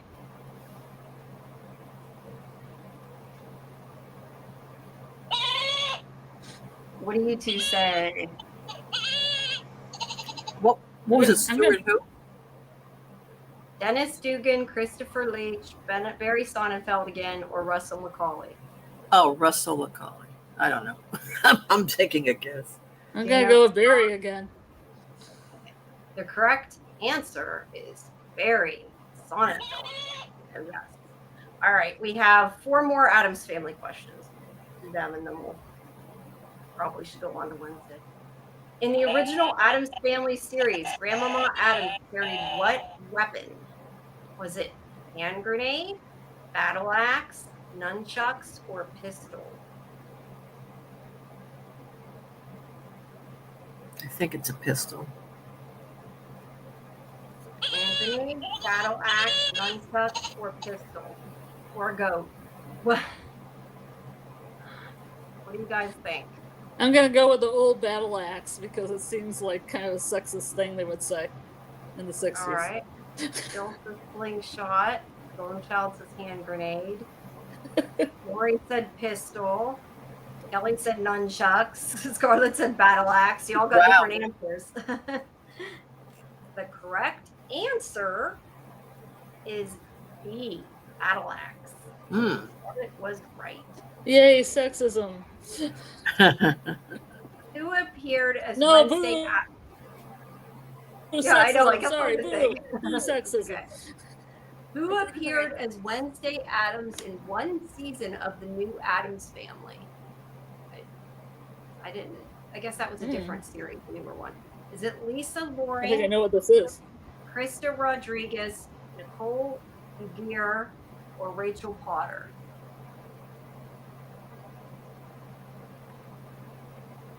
Lisa Loring, Crystal Rodriguez, Nicole Figuer, or Rachel Potter?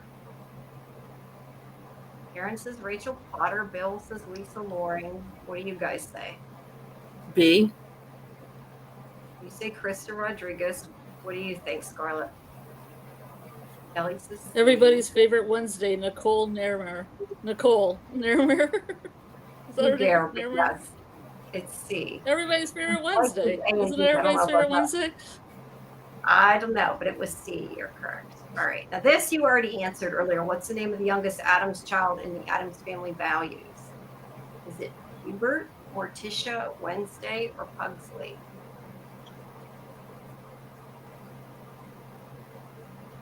Addams Family values. Is it Hubert, Morticia? No, that's what Joan Cusack's character says. Okay, like, I don't here's know. a baby, his name is, and she's like, that's filthy sounding. I love it. It does, kind of. All right. Well, everybody thinks it's Pugsley. I guess this movie's different. And Scarlet said it earlier. What is it, Scarlet? Hubert. That is correct. All right. And this one Lori said earlier. Who did Ted Cassidy play on the Addams Family? President It, Thing, or Lurch? We already know the answer to that one. You rang. Yes, it is Lurch. Yes, Lori. I think we should do Scarlet's card. And where is her card? Where did you? I sent it to you in Discord. Oh, you sent it to me Discord. Okay. Mhm. Oh, okay. Never mind. I did get something else. Sorry. All right. I didn't want to play Pin the Tail and the Werewolf. Let's see.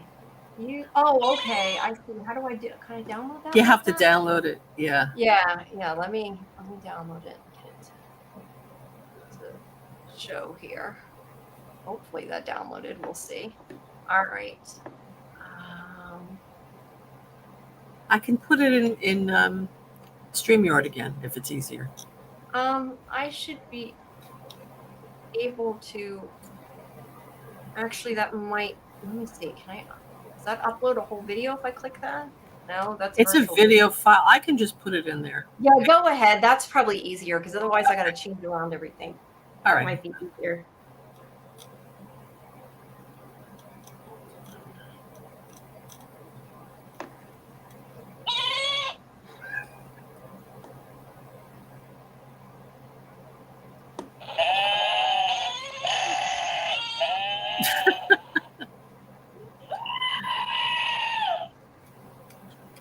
For some reason, Please stand by.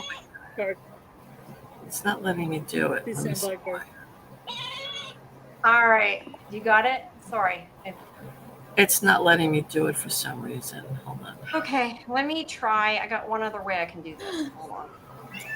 I didn't See think I that? could do this. It's my kitty. All right. Let's do it this way. Okay.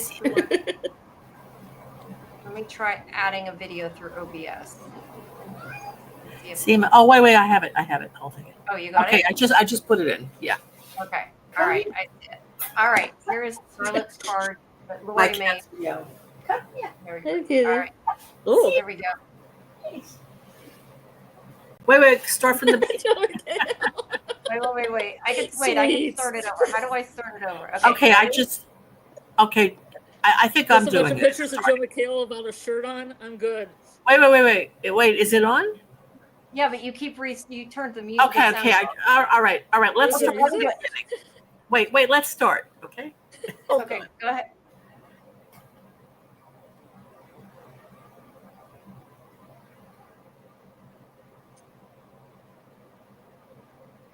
And they're so happy.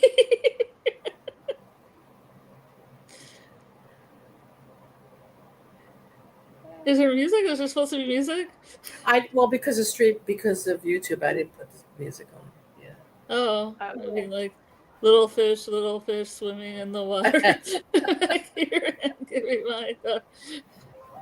Yeah, I don't know when I got ants in my pants. I can play it again. Here we Sure. go. Because it goes fast, I know. I just like that everybody doesn't look happy. I love it. It's Yellow Jackets. What do you want? It's moments. I had to put Joel McHale in there because, Oh yeah, that's the best part. Yeah. I mean, I was upset that he didn't get nominated for an Emmy, or anybody did. Yeah. Thank you so much. That's great. Yeah, that's pretty. That's very nice. I'm glad you All like right. Now, how do I think I gotta remove this now and click. Oops, wait. I gotta click. It's hard to flip these back and forth. All right. Yes, Vera's there now. It says happy birthday, Night Riders Junior. Hi. All right, everybody. I think we probably should move on to Wednesday, so we at least get some Wednesday done. And then we'll come back as soon as we're done Wednesday, and we'll do some more trivia. We have some more monster trivia yet around. Should we just say Around. happy birthday to Scarlet? I'm not going to sing. I'm just going to say happy. Yeah, I'm not really good at singing. Happy birthday, Scarlet. I thought you were freeforming. I don't want to hear it. Bye, Karen. Thanks for coming. Happy birthday, happy birthday, happy birthday. Yes. Or what they do at the restaurant when they're like happy because it's kind of. Oh yeah, like, yeah. Apparently, it's Happy gone into birthday. public domain now, so you can sing it, or they sing for She's a Jolly Good Fellow. Yeah, I can't do that in the other tune. Happy, joy, yeah. Happy birthday, Scarlet. joy, happy. That may not Okay. be public. Birthday. All right. Happy birthday, Scarlet. Whoops. Thank you. All right. Well, I'm even writing down when this ends so I can timestamp Look at those it. cupcakes there. You have to take one cupcake. Yeah, are some of those green? What are those made out of, Jamie? Those cupcakes. I don't know. Aints? They're Some lime and ants. That's all I know is I put cyber cupcakes. Oh, so kind of a neon glowing acid. Yeah, maybe. Yeah, something like that. So it makes my lungs glow after I eat it. Maybe they're rainbow cupcakes. How's that? They're rainbow cakes. All right. I think I saw one of those stuff shows that you like to watch that they had glow in the dark stuff you could actually eat, which seems weird. Glow in the dark paint, like edible paint. Yeah, that's always fun. All right. Well, are you guys, or are you? I should say, are you, Scarlet? Are you ready to move on to Wednesday? I have been satisfied by the birthday celebrations. All right. Was that We may move on. Come after, but probably should. I think some people want to see Wednesday, so we'll. Okay, guys, I'm going to hit the hay. So. Okay. Thank you so much, Lori. I Oh, appreciate you're it. welcome. Absolutely. I'm glad that we all got together for your birthday. I think it was really great. Great questions, great time, you know. When is your birthday, Lori? Oh, in April. Passed already. Okay, well, April, I think we have a little birthday club with you and Jamie and me and Doc, and we'll have this birthday club. Okay. Maybe use some trivia next April. I don't know when Doc's birthday is. I don't know. Okay. We need to do a from. You gotta do Walking Dead trivia for me. Yeah, I would, but I don't know Okay. anything about it. I have to research it like the Godzilla stuff. Okay. But I could do zombie trivia pretty easy. Yeah, I like Walking Dead trivia. I'm not a zombie fan. I'm a Walking Dead fan. It's But different. all that matters is me just getting the comics out of the library and then getting some books about The Walking Dead and then writing up some Yeah. questions. Yeah, there you go. Yeah. Good night, everybody. And again, happy birthday, Scarlet. And Jamie, I'll see you tomorrow on Revival. Yes. I'm looking forward to it, actually. I am too. I'm looking forward to You talking really about liked it. You liked it. Yes, You liked I did a lot, and I need to get up that interview though before we have our live. I need to get it up there. It aired tonight. Do you have to put it up before the live, or can it go up after the live? Well, no, I want to put it up before the live just so we're not asking the same things in the chat if he's there that like I already asked, because that would kind of be. Oh, so there's no spoilers for the ending in there then? No, there is. That's why I had to wait till it aired, but it aired tonight, so I'll put it up sometime tomorrow. Before. Oh, I see. Okay. Yeah. It had to be after it aired tonight. So. I see. Okay. All righty. All righty. I'll see you tomorrow. Good night, everybody. Good night, Scarlet. Good night, Have guys. fun. Good night. Take care. All right. Good night. Let me. There we Oh. go. There, I still got it. Kind of birthday, but kind of Wednesday. That's I nice. call- Thanks. I can still combination. watch it move around. Yes, we can do both. All right. Let's see. Okay. All right. So when we left the episode last week, Wednesday had the vision that Enid was going to get killed. That was where we left off. Wednesday, cake on Friday. Yep. The cake is filled with despair now, right? I don't. Yep. It's filled with Oh, I despair. forgot to share the fun fact. My fun fact Yes, about yes, myself that I was actually born on a Wednesday. Very cool. I I don't was even born know on what day I Wednesday. was born on. I'm Wednesday's child, everyone. That's very cool. I know I was born at 1:51 in the morning. That's all I remember. Yikes. I don't know. I don't know what day it is. For whatever reason, I I was remember born that. at 12:12 p.m. on one of the hottest days in August. Oh wow. Still, I'm sure it I was better knew. not all night. So that's cool. The more you know. Yep. Probably a little bit too much, huh, Bill? Yep. All right. So Wednesday is having nightmares, worried about Enid. She has been crying black tears. They look very digital, but you know, it is what it is. But She magically yeah, wipes them away. he magically wipes them away. But Except one time, there's one time, it might be this time, where she wipes them with a tissue and they're actually on her face. Oh, well, those don't look real there, but I don't know. But yeah, she had that vision and has had like a seizure. And Morticia and Lurch, because Lurch, it said Lurch carried her home, brought her home. Well, brought her back to the dorm, I should say, not home. And tells her she has psychic exhaustion and she wants her to quit trying to see the future. She says that she'll eventually have a new guide now that hers is gone, but she doesn't want her to keep doing that. And she wants Goody's book back. Yeah. And of course, Wednesday doesn't want to stop and doesn't listen. Those are, you know what? Are these I thought these were at her dorm, but that looks more like that's Morticia's house, huh? Yeah, So it looks maybe like the one. It doesn't look like the one that was originally pink, and now it's kind of red. Maybe it's that. It might be the cottage then. I didn't pay attention to the colors later. They do show the colors later. We'll have Like maybe Morticia made this darker, like a more burgundy. maybe they do show the cottage later, but I didn't pay attention to the colors. We'll have to look. Either way, it's cool. I like the aesthetics of it. But yeah, she is telling Knight Rider says it is. So there, it's the cottage, I guess. Mm-hmm.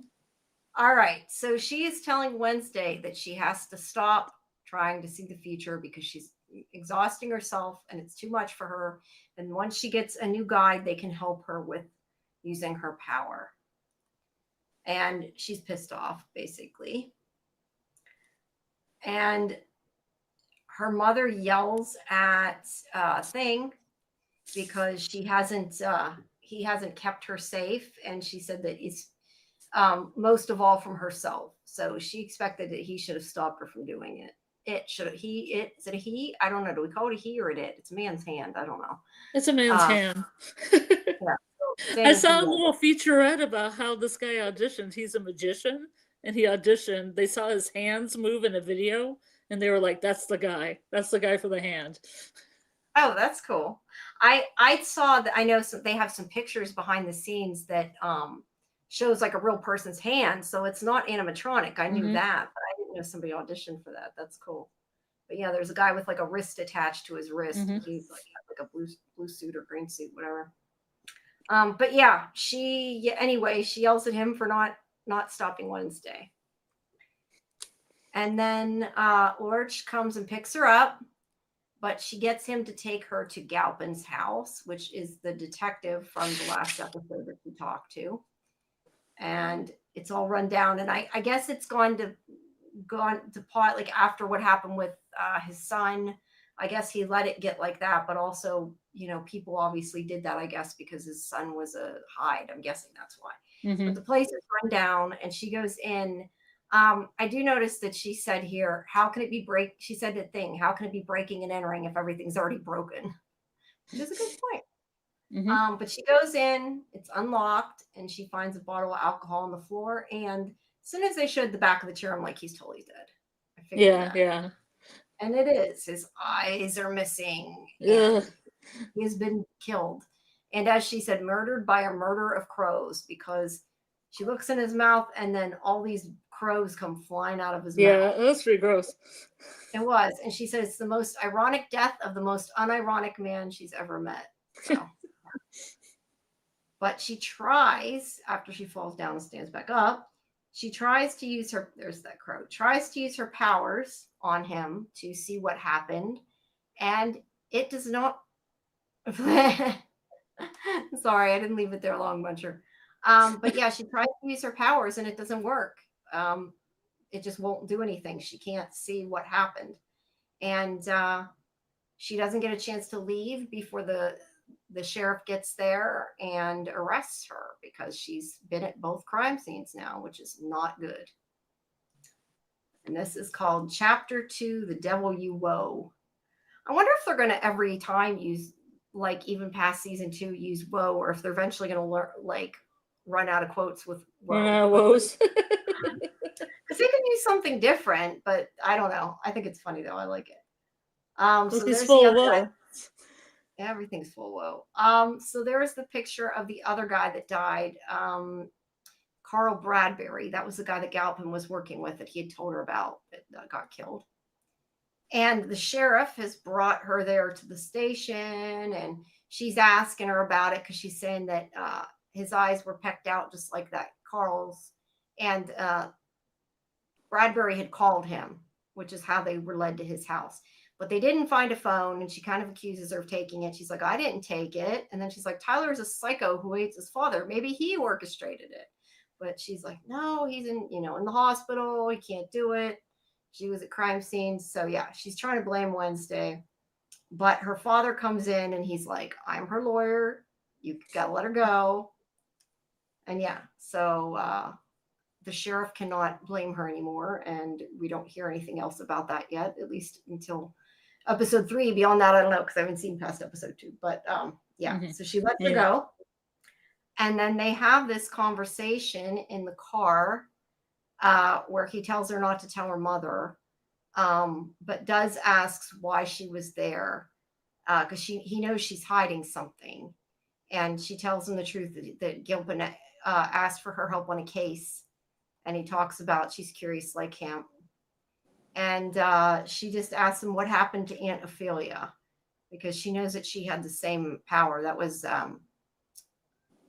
Morticia's sister. But he says it's not his story to tell, so he's not gonna help. So then we switch to the Hummer shed, I guess it's called, where the bees are, and he's afraid Pugsley's eating his bees, like Fester did. But he wants him to keep a secret, and the kid immediately, Eugene, I think his name is, immediately runs into the shed and sees there is this creepy looking zombie who has no brain. His brain's missing. You can see there. Really silly looking zombie, in my opinion, but okay. He's a beautiful zombie. Don't let him pick on you. Slurp. Sorry. Slurp, yes. Pugsley shocks him and he says, now I have a pet and a best friend. And he I'm going to say that Pugsley, grown up here, is a well-wanted, addition to the show. He's great. Yeah, no, good. He is good. I mean, he was a little bit in the first season, but I'm glad he's in the school, so we'll see more of him. Yeah, now his story makes more sense. But he tells Eugene that the story that Ajax had told them about the clockwork cart was true, and that he shocked him back to life. And Eugene's just like, there's the heart. He's like, are you sure he's not going to eat us?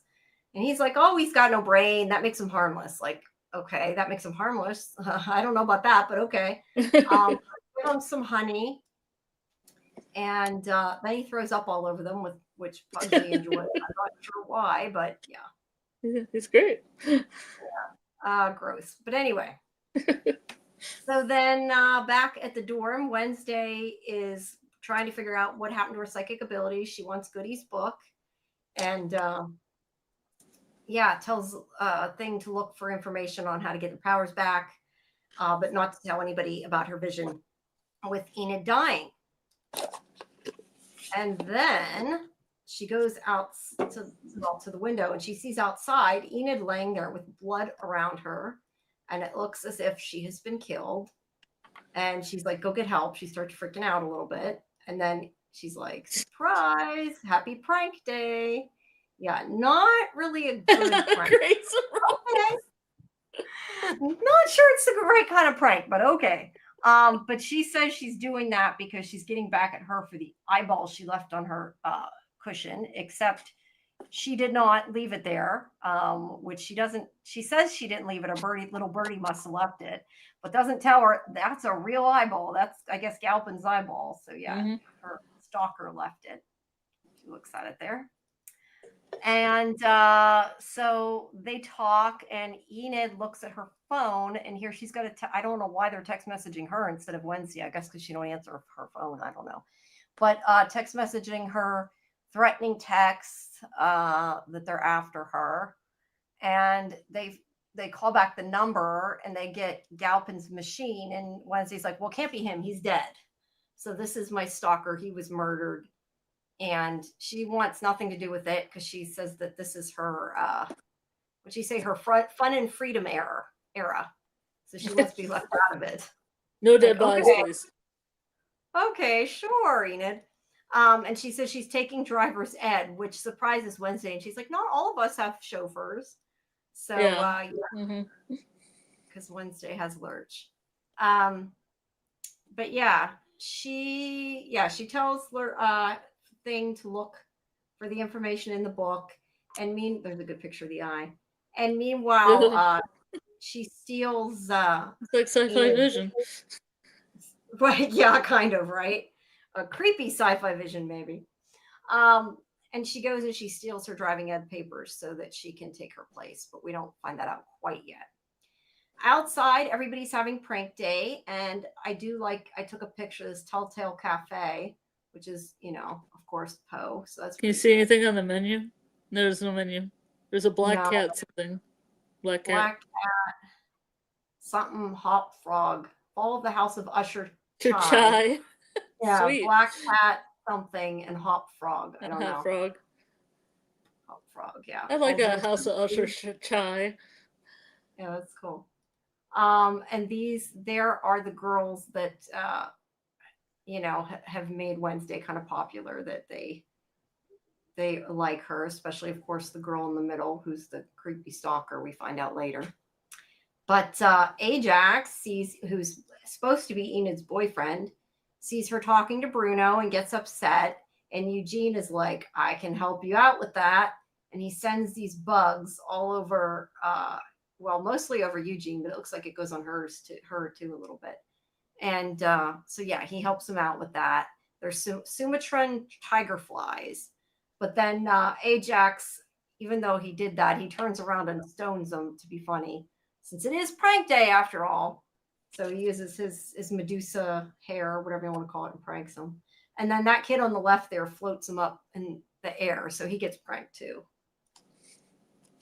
Then we get Principal Dort bringing out this head, who is obviously, I just want to call Marty. What the hell's his name? Christopher Lloyd. I don't remember what his character's name is in here.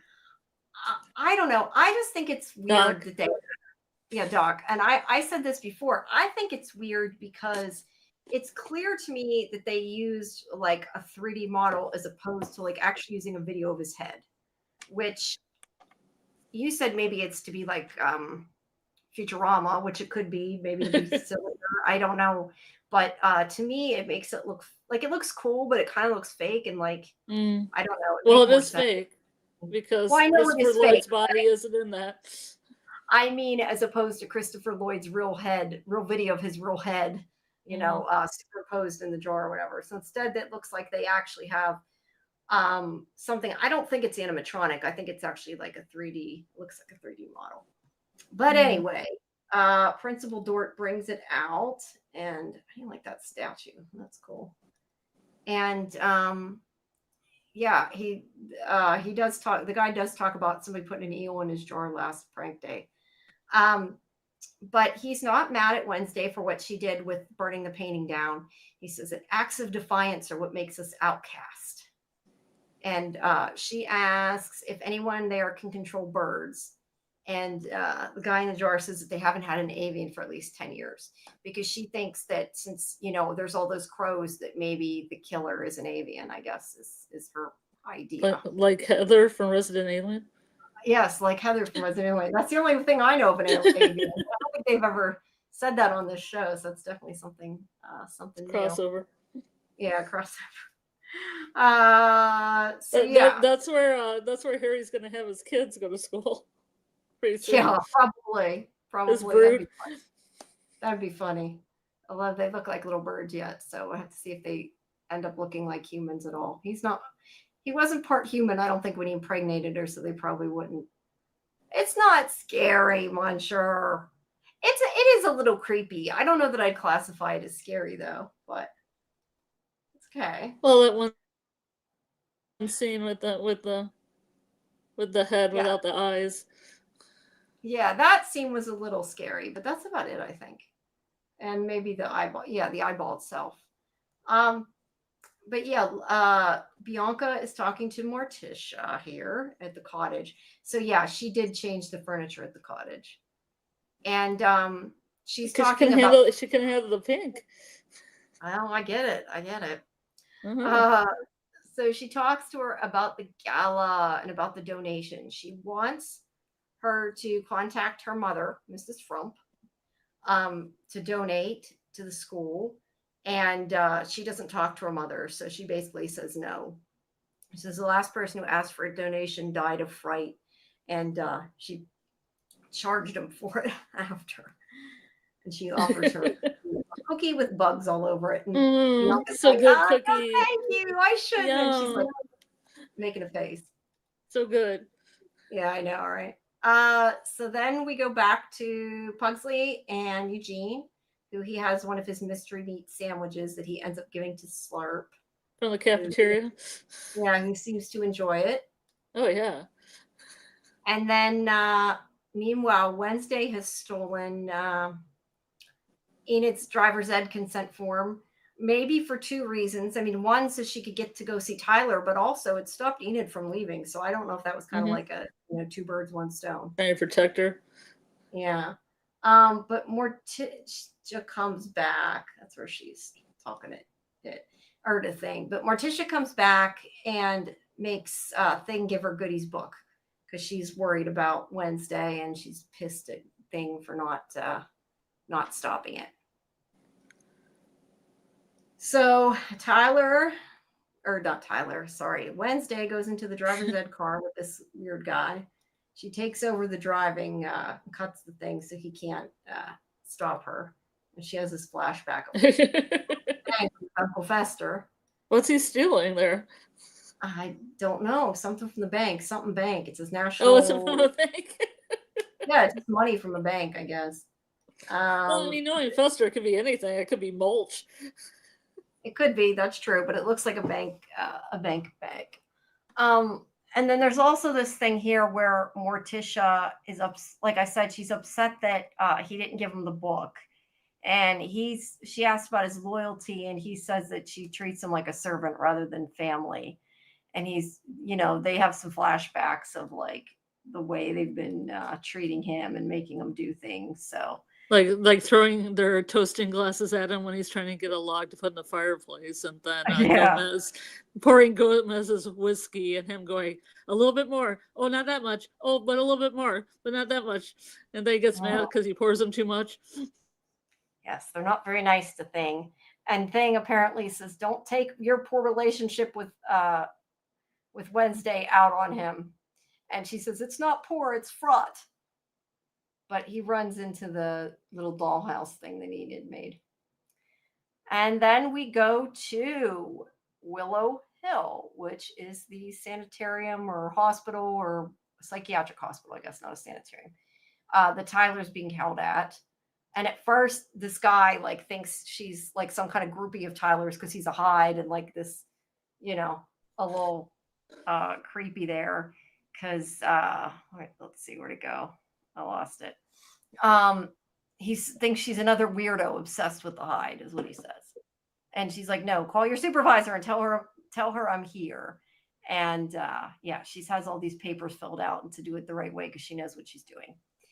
And she talks to Judy here, who, what would you say she's from? Welcome to the Dollhouse. Welcome to the dollhouse.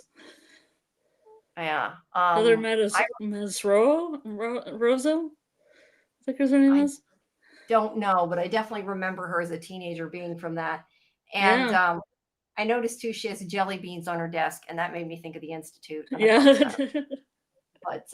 But she Wednesday wants to talk to Fairburn, who is the one running the place. And she's like, is that Tyler's handler? And she's like, we're not a zoo. And she's a psychiatrist. Here she is. She's a psychiatrist in the Outcast mental house and the head of the asylum, but she admits that she's not an outcast herself. And she said, Wednesday says, that's like a vegetarian writing on cannibalism. So yeah, she doesn't think she knows what she's talking about, which she may not. We don't know. But yes, this is Dr. Fairburn here, Dandy Wayne Newton. From Westworld. Westworld, yes, from Westworld. Yay! And she takes Wednesday to meet Tyler.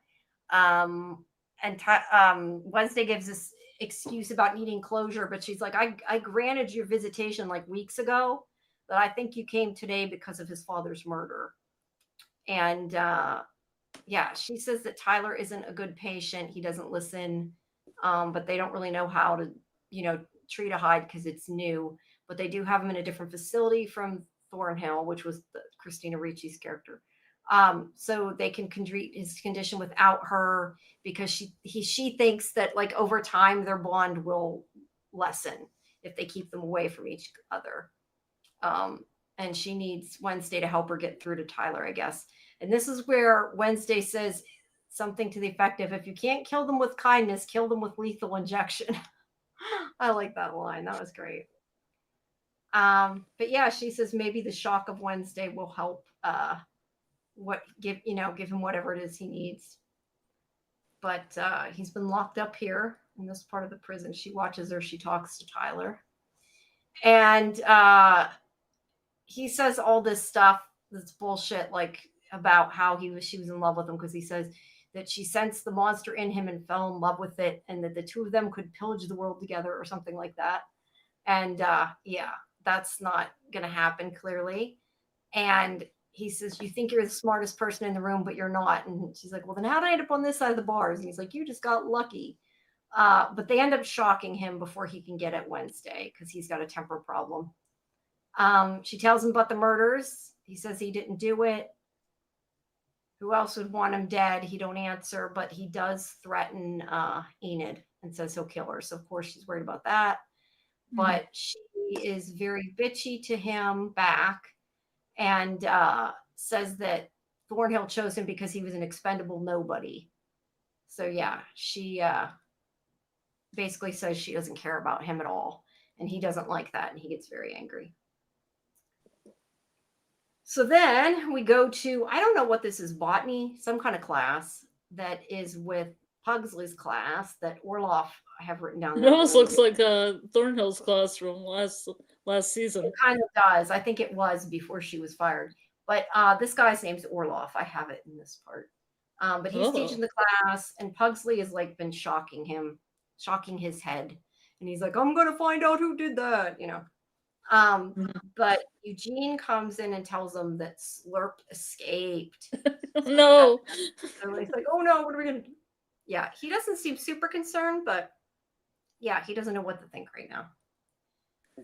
And then we go back to the dorm, and Enid is with Bruno, which is that boy she seems to like, even though I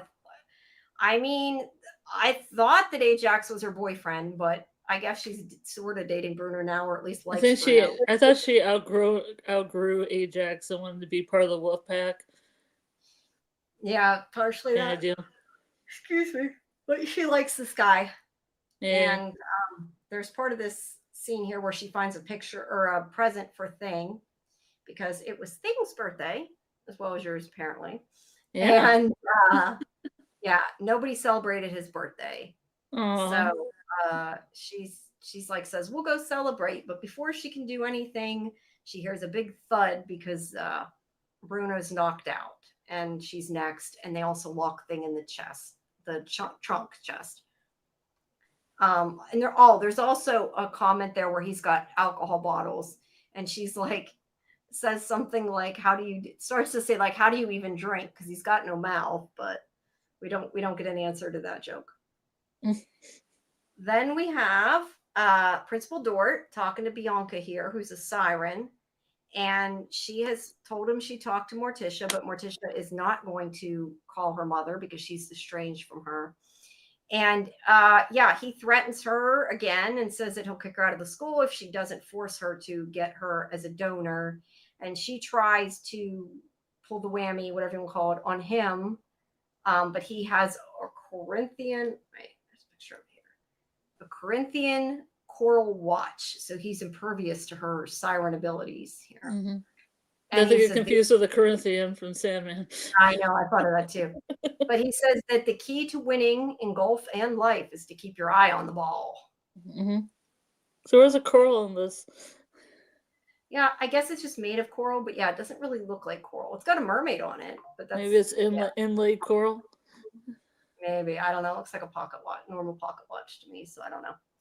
All right, so then Wednesday comes back to the dorm, and she finds Enid's purse there on the floor, and finds Thing trapped within the trunk, and she gets a phone call that says that Enid and Bruno are going to be killed in 30 minutes if she doesn't find them. And that says something like, "I'm watching you." And they slip her a card under the door, which says on it, I thought I had a picture here, but it says on it, "Play dead." And so she's trying to figure out what that means. When meanwhile, Enid and Bruno are tied up, chained up with silver chains, so they can't break them. I mean, I don't think they say they're silver, but I mean, that's kind of an, you know. It's a True Blood. Have you seen True Blood? That's what they do. Mm-hmm. Well, that's so they can't break them, but they didn't actually I just say assumed they were silver. Yeah, that's what I mean. It's an assumption. So they can't break them. But yeah, they are there, and there are sharp swords up above them. Yeah, that's pretty intricate. Yes, it's a good plan on the one who did its part, I guess. So Wednesday is trying to find them, and she stopped by. I think her name was Capri. Anyway, I'm just gonna keep thinking Rose, so it doesn't matter. But stopped by the teacher, who's the music teacher, and she's again trying to give her advice on how to play, with which Wednesday doesn't want to hear at all about how to play her cello or whatever it is. But it's good that she stops her, because then it makes her realize that DEAD are actually notes, not letters, because a heart, which is on the back of it, that picture of a heart, is actually an organ. So she connects it with the organ, and she plays the letter DEAD. Nothing happens. She plays them all at once. It goes, "Dah!" You know, and then the passageway opens up. Hi, Doc. Welcome back. We're doing our Wednesday now, but we're going pretty fast through it. But yeah, she presses the keys. Passageway opens up, and she knows she can sneak through, and she follows it. She also sees somebody who runs away and leaves this mask, which is like a really creepy mask. And there's also a part where she yells at Thing for not putting batteries in the flashlight, but that's neither here nor there. And then the two of them, she's like, maybe we can wriggle out of it. So they move around until they fall to the ground, and then they end up kissing while they're there. Because life or death, I guess, makes you want to make out. I don't know. Makes you amorous. Yeah, but they still got the swords above them, so they got to watch. But Wednesday gets another clue. I don't remember where she got the clue from, but there was a paper or something. But it said clocks ticking. So that's why she made it up to there, because she went to the clock tower. That's how she figured out how to get there, or went all the way up to the clock tower. And Yago Tower. And they're making out. They talk about having a nervous claw, that they like flip their claws because they get scared. So she says that she had that happen too. Then they make out. They come up. I thought I had a picture of it. I don't. But Thing runs into a tripwire that starts those swords falling down from the ceiling, and they're gonna, eventually impale them if she doesn't stop it. And she needs to figure out the answer. And the question there says, "What don't you see?" or something like that. And there's all these books, and she's looking through them, trying to figure out. I love a book question. Yeah, I gotta love a book question. But she did. There are all H.G. these stacks of famous writers' books. Yes, and there is a stack of H.G. Wells. And there's a stack of Babysitters Club. I like what Enid says about that. Yeah, I'm not sure why Babysitters Club is in with these classic books, but classic. It's a classic. All right, it's a classic teen book, maybe. And I like how Enid says, "Are there all 131 of them, not counting the graphic novels?" And yeah, there's quite a bit apparently. But she says, since it's not there, what don't you see? The Invisible Man, which is what she types in the typewriter, and the knives go back up into the ceiling, and they are saved. And then hands start clapping. They're like kind of floating, but it's because she's partially invisible.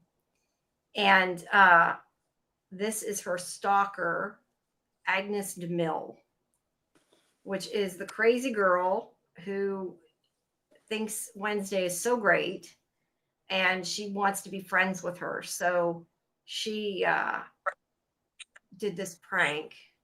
Hi, Jen. Welcome. Jen says happy birthday. Hey, Jen.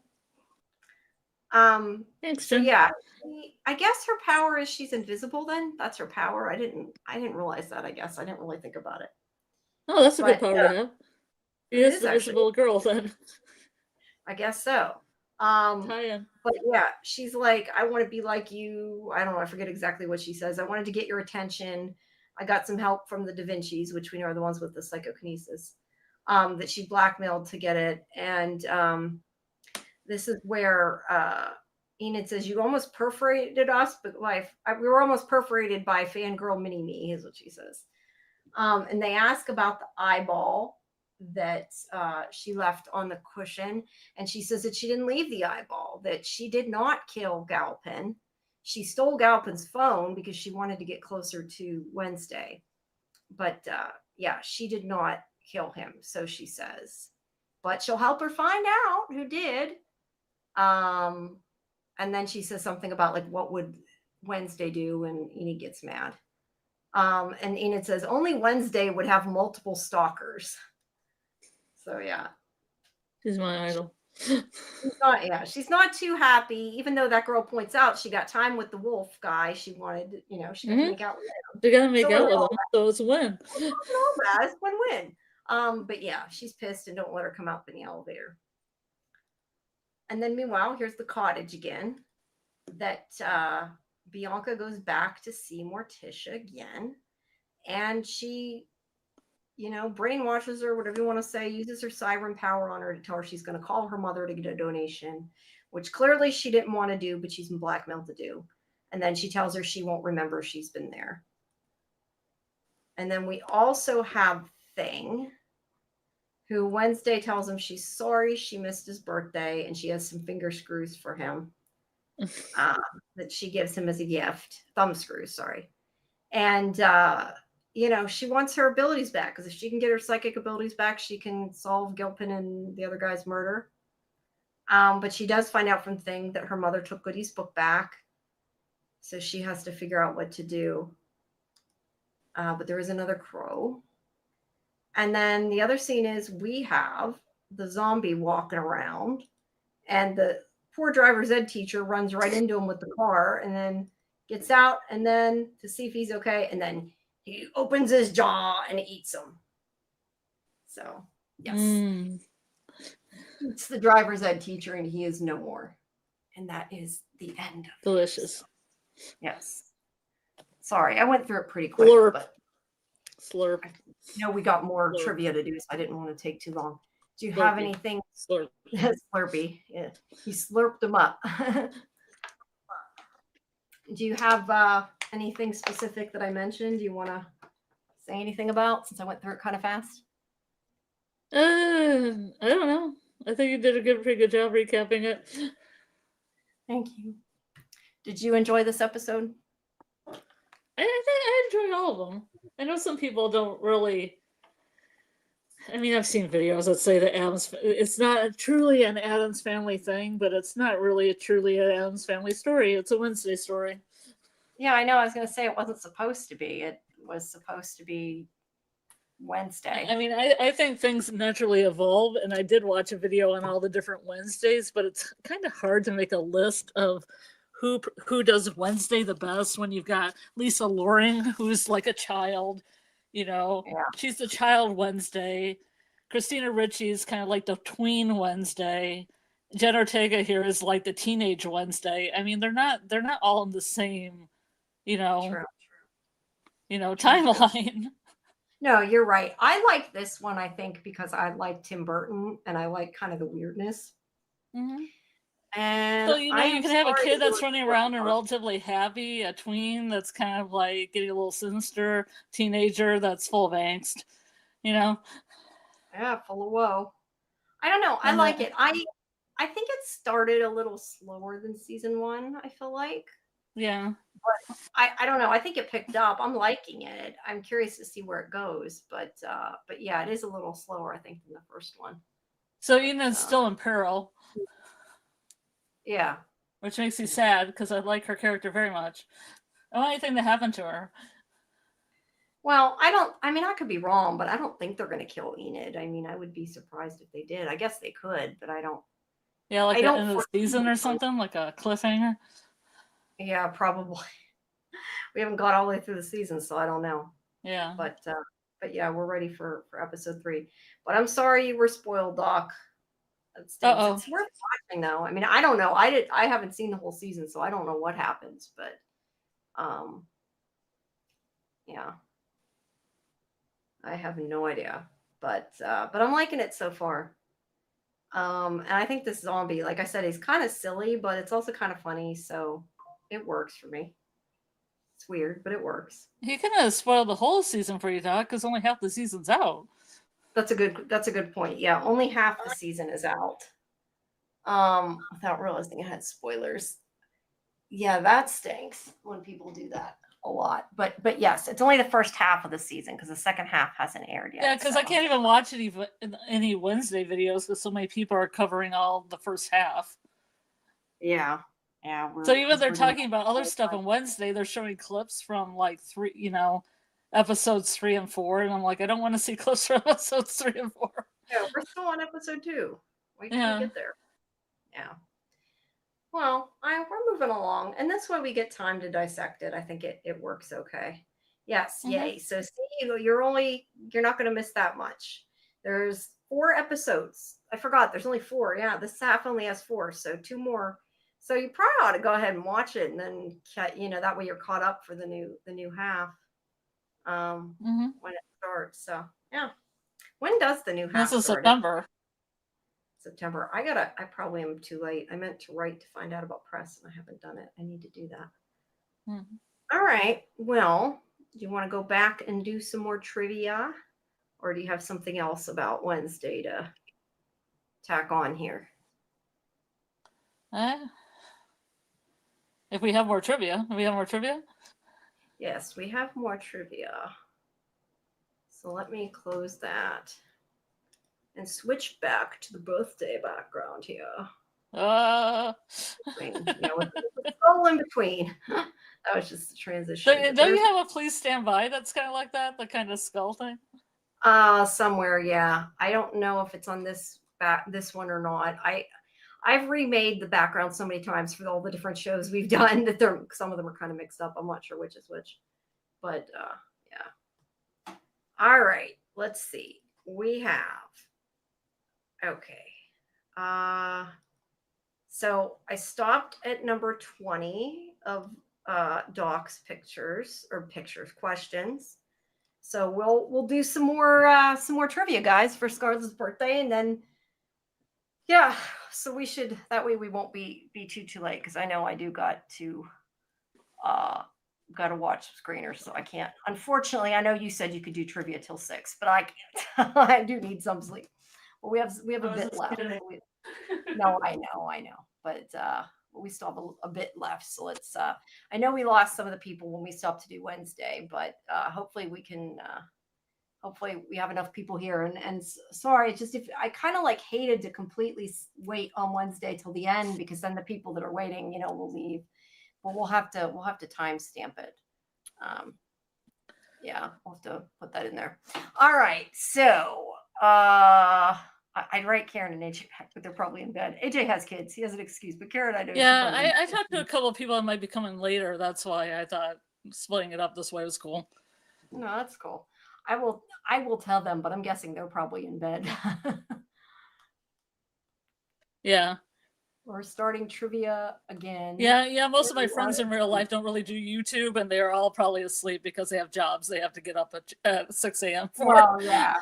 Yeah. Well, I don't know what time Karen works, but AJ has a job and he has kids. So he's probably in bed. I know he said before 11 is kind of late for him. So, all right. So this is number 21. Oingo Boingo. Their 1982 song, No One Lives Forever, captures a horror-inspired tone. What film score by the band's frontman, Danny Elfman, features a monstrous stop-motion world? Is it Beetlejuice, The Nightmare Before Christmas, Edward Scissorhands, or Big Fish? I actually knew the answer to that one. Friends in real life with that. Yeah. Well, hey, technically, these are my friends in real life, but I know them from the internet. Does that count? That's kind of both, right? Because I met them both on the internet. You've met them in real life, though. I've met Karen in real life, and I've met AJ on video here. Actually, I have never met AJ in physical real life. Like, oh, really? Karen, I have a few times. No, because he's in New York, and just we haven't because he's not close to me. And like Karen's done press things with me, but AJ, I've only seen on the computer. That's funny, but at some point we need to get together. But yeah, they both went to the Lost thing in Hawaii. I would have went, but I couldn't afford.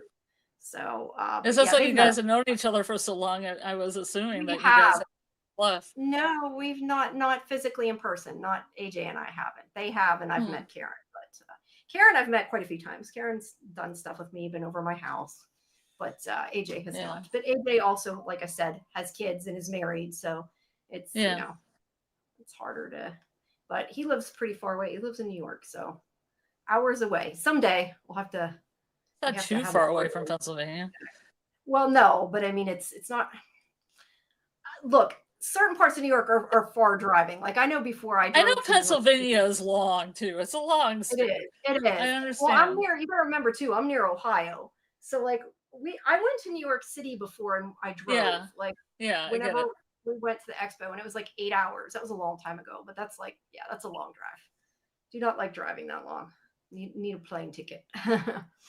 Okay, sorry, I got sidetracked. Okay, so is the film score for Beetlejuice, The Nightmare Before Christmas, Edward Scissorhands, or Big Fish?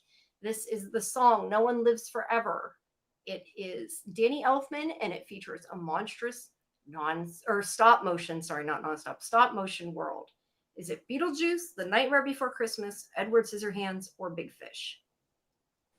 I actually knew this one. Nightmare Before Christmas. Anybody? I've seen if anybody else in the chat's gonna play. I never heard that song though. Oh, I don't know about the song. I just knew the stop motion. I figured that's how I knew it. Because I know a lot of songs in the soundtrack. Yeah, like This Is Halloween, and you know. Yeah. But yes, it is The Nightmare Before Christmas. Okay. Happy Summerween, everyone. Yes, Halloween. Okay, Black Sabbath's 1970 song Black Sabbath was inspired by a horror film about supernatural tales. Yeah. Was it inspired by Black Sunday, The Exorcist, Rosemary's Baby, or Night of the Living Dead? You know, there's a movie actually called Black Sabbath. That's what I thought it was based on. Oh, well, no, it's not. It's based on Boris Karloff in it. Well, maybe that was based on the song. Maybe that was backwards, right? Yeah. So yeah, Black Sunday, Exorcist, Rosemary's Baby, or Night of the Living Dead. Kelly says Night of the Living Dead. Samuel says Black Sunday. Jen says Night of the Living Dead. Buncher says it says E, which is not available. So what do you say, Scarlet? Yeah, that's what I'm going for. I'm gonna say Black Sunday because I like Barbara Steele. I'm a Barbara Steele fan. All right, you are correct. It is Black Sunday A. But there is a Black Sabbath with Boris Karloff in it, so that's weird. Yeah, the only thing I can say is, maybe that was inspired by Black Sabbath. I don't know. I love the The music damned, questions. The music questions are great. yeah. Oh, these are good. I don't know any of them, but they're good. The damned Well, you 90, gain I knew that knowledge. one. I knew the one, yeah. The damned 1980 song Dr. Jekyll and Mr. Hyde is inspired by Robert Louis Stevenson's novel. What triggers Mr. Hyde's monstrous transformation in the story? I guess I do know a couple of these. Is it a magic spell, a chemical potion, a full moon, or a cursed amulet? What causes Mr. Hyde's transformation? Is it A, magic spell, B, chemical potion, C, full moon, or D, cursed amulet? What do you guys in the chat say? I don't have my goat noises with me. I should get them off the table. Jen says chemical potion. Samuel says chemical potion. Kelly says a full moon. What do you say, Scarlet? Although I'm assuming you know this, but what do you say? Chemical potion. Glug glug. What? Glug glug glug. Chug chug chug. I thought you were going to say buzz buzz. I'm like, glug glug. Okay, chemical potion. No, glug glug glug. That is correct. All right, now these questions are and buzz buzz buzz. Yes, buzz buzz glug glug. Okay, these are literature. They are Anne Rice. I guess they're all Anne Rice. And Anne Rice's Interview with the Vampire. What is the name of the vampire who turns Louis into a vampire? Wow, I know this one. Is it Armand, Lestat, Marius, or Santiago? Who turns Louis into a vampire? What do you guys think? Have you watched Interview with the Vampire, the TV series? The series, yeah. Yeah, I did Interview. Mayfair Witches? Yes. I liked season 1 of Mayfair Witches. Season 2 was a little off. And you want to cover Telemesco? Yes. Yes. I mean, I don't know the books, but I know the series. All right. Kelly says Armand. I'm not sure. Some of them might have been from the last question. Jen says Marius. Samuel says when you don't know the answer, select C. Okay, that's fair. Sounds like a very SAT technique. Yes. I think it was Lestat. That was my answer. What do you say? I know for a fact it's Lestat. I know you know it's Lestat. Okay, that is the answer, Lestat. Okay, in The Vampire Lestat. Now, this is the new season coming up. I have not seen this, so I don't know. What is the name of the ancient vampire who awakens Lestat to the deeper history of vampires? Is it Akasha, Magnus, Marius, or Claudia? Well, I know which one it can't be, but is it Akasha, Magnus, Marius, or Claudia? Who awakens him to the deeper history of vampires? She's coming back. Again? Yeah, the actress that plays Claudia is coming back. How's she coming back? They killed her. Well, she appears as a ghost in some of the other Anne Rice novels, so I'm assuming maybe she's going to appear. Now, the question is, which actress? The first one or the second one? The second one. I think they should have got a third one, but that's just me. Yeah, I know. Keep it right on their toes. Yeah, Samuel says C again, but may be guessing. We're not sure. And Jen and Kelly both say B. I had no idea. I'm assuming you know the answer. I'm going to say Akasha. Hey. No, it is Marius. Oh, which one is that? C. I don't. C. Yeah, I don't know about that. Samuel, your intuitiveness is correct. Yeah, I know. Right. Yeah. All right. An Interview with the Vampire. What's the name of the? I guess we answered that. What's the name of the young girl who becomes a vampire and joins Louis and Lestat? Sorry, I didn't know that was the next question. Is it Claudia, Madeline, Pandora, or Gabrielle? Who is the girl that joins them as a vampire? I think if you've seen any of it, you should know that probably. But we'll see what the chat says. Kelly says A. Claudia.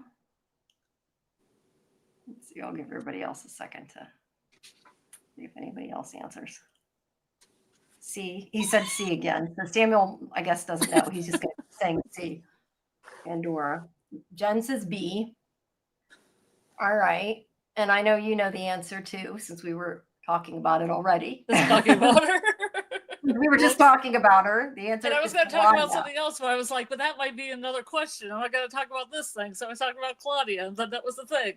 Yeah, I didn't know that was up next or when it said that. But yes, Claudia is the answer. Now, and Queen of the Damned.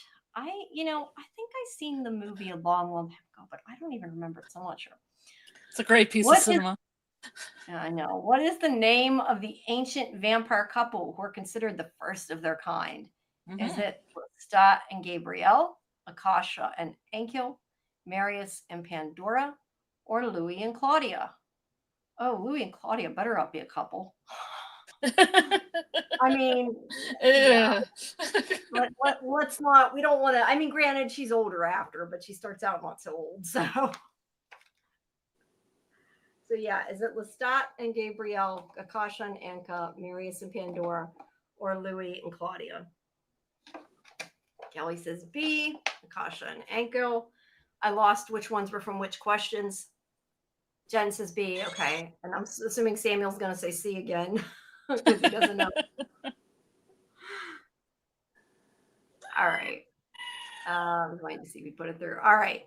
The answer is B, Akasha and Anko. Mm-hmm. Yeah, sorry, I didn't ask you, but I figured you knew the answer, but sorry. Okay, in Tale of the Body Thief, what does Lestat temporarily exchange with a mortal leading to a supernatural crisis? Does he exchange his soul, his body, his memories, or his blood?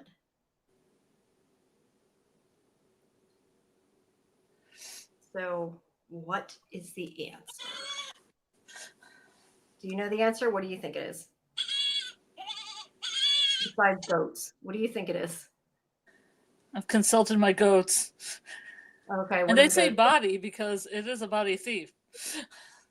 Okay, that's true. I guess that. I don't know. Maybe it's a trick question, I guess. Okay. Kelly says D, his blood. What do you. It's a good guess. I mean, they're vampires. Yeah, no, it is still a good guess. What do you say, Jen? Right. See if Jen puts it up. Jen.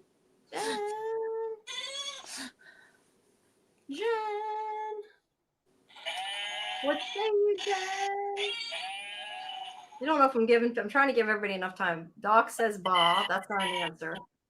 Maybe that's the answer. Ba, B, ba. Okay. Ba, black sheep. Ba, tail of the body thief. No, I don't know. All right. Maybe Jen isn't gonna. This is what the show needs. Wednesday needs goats.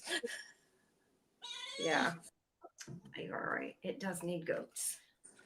All right. Hey, all the other shows have goats. Okay. The answer is B, his body. You are correct. In Anne Rice's The Witching Hour, what is the name of the spirit that haunts the Mayfair family? This is for the Mayfair witch fans out there, all like two of you. Yeah, I know, right? Is it Lasher? I'm one of them. I liked the first season. And I think AJ liked the book. I think he didn't like the series, but I think he liked the book. Karen, I'm not sure. I don't know if she liked it. Second season was so balls out crazy that I couldn't help but love it. Second season was crazy. I watched the whole thing only because I thought I was going to get to talk to the guy who plays Lasher again, which I did, but not for this. I talked to him for a movie. I had talked to him for Lasher the first season. Yeah, I don't know if I would have watched the whole season. It was a little too crazy for me. The whole them being pulled apart where they're trying to have sex in the middle of the they're trying to get through a ceremony before they like cut the ropes and have them, jump on the marital bed and go for it. That was weird. Then they had like a dozen babies. Yeah, no, was that in Witching Hour, or is that just weird shit they added to the series? All I know is there was just a whole lot of incest in the Witching Hour. That's what I remember. That was my takeaway. Oh, okay. Well, maybe. And they didn't really want to do that for the TV show, and I think it was probably a smart choice. Probably. So is it Lasher, Taltos, Maharet, or Ashlar? Lasher, Taltos, Maharet, I don't know if I'm saying that right, or Ashlar. The name of the spirit that haunts the Mayfair family. Kelly says A, Lasher. Samuel says C again. Which I don't know if he's just guessing C again, probably. So yeah, I think Jen left. Jen's not answering anymore. Okay. Says, I love the books and cannot stand the show. I hate the guy who plays Lasher. His casting is one of the main things. Not Lasher. I liked him, but I didn't read the book, so I know there's Lasher backlash. The black backlasher. The backlasher, yeah.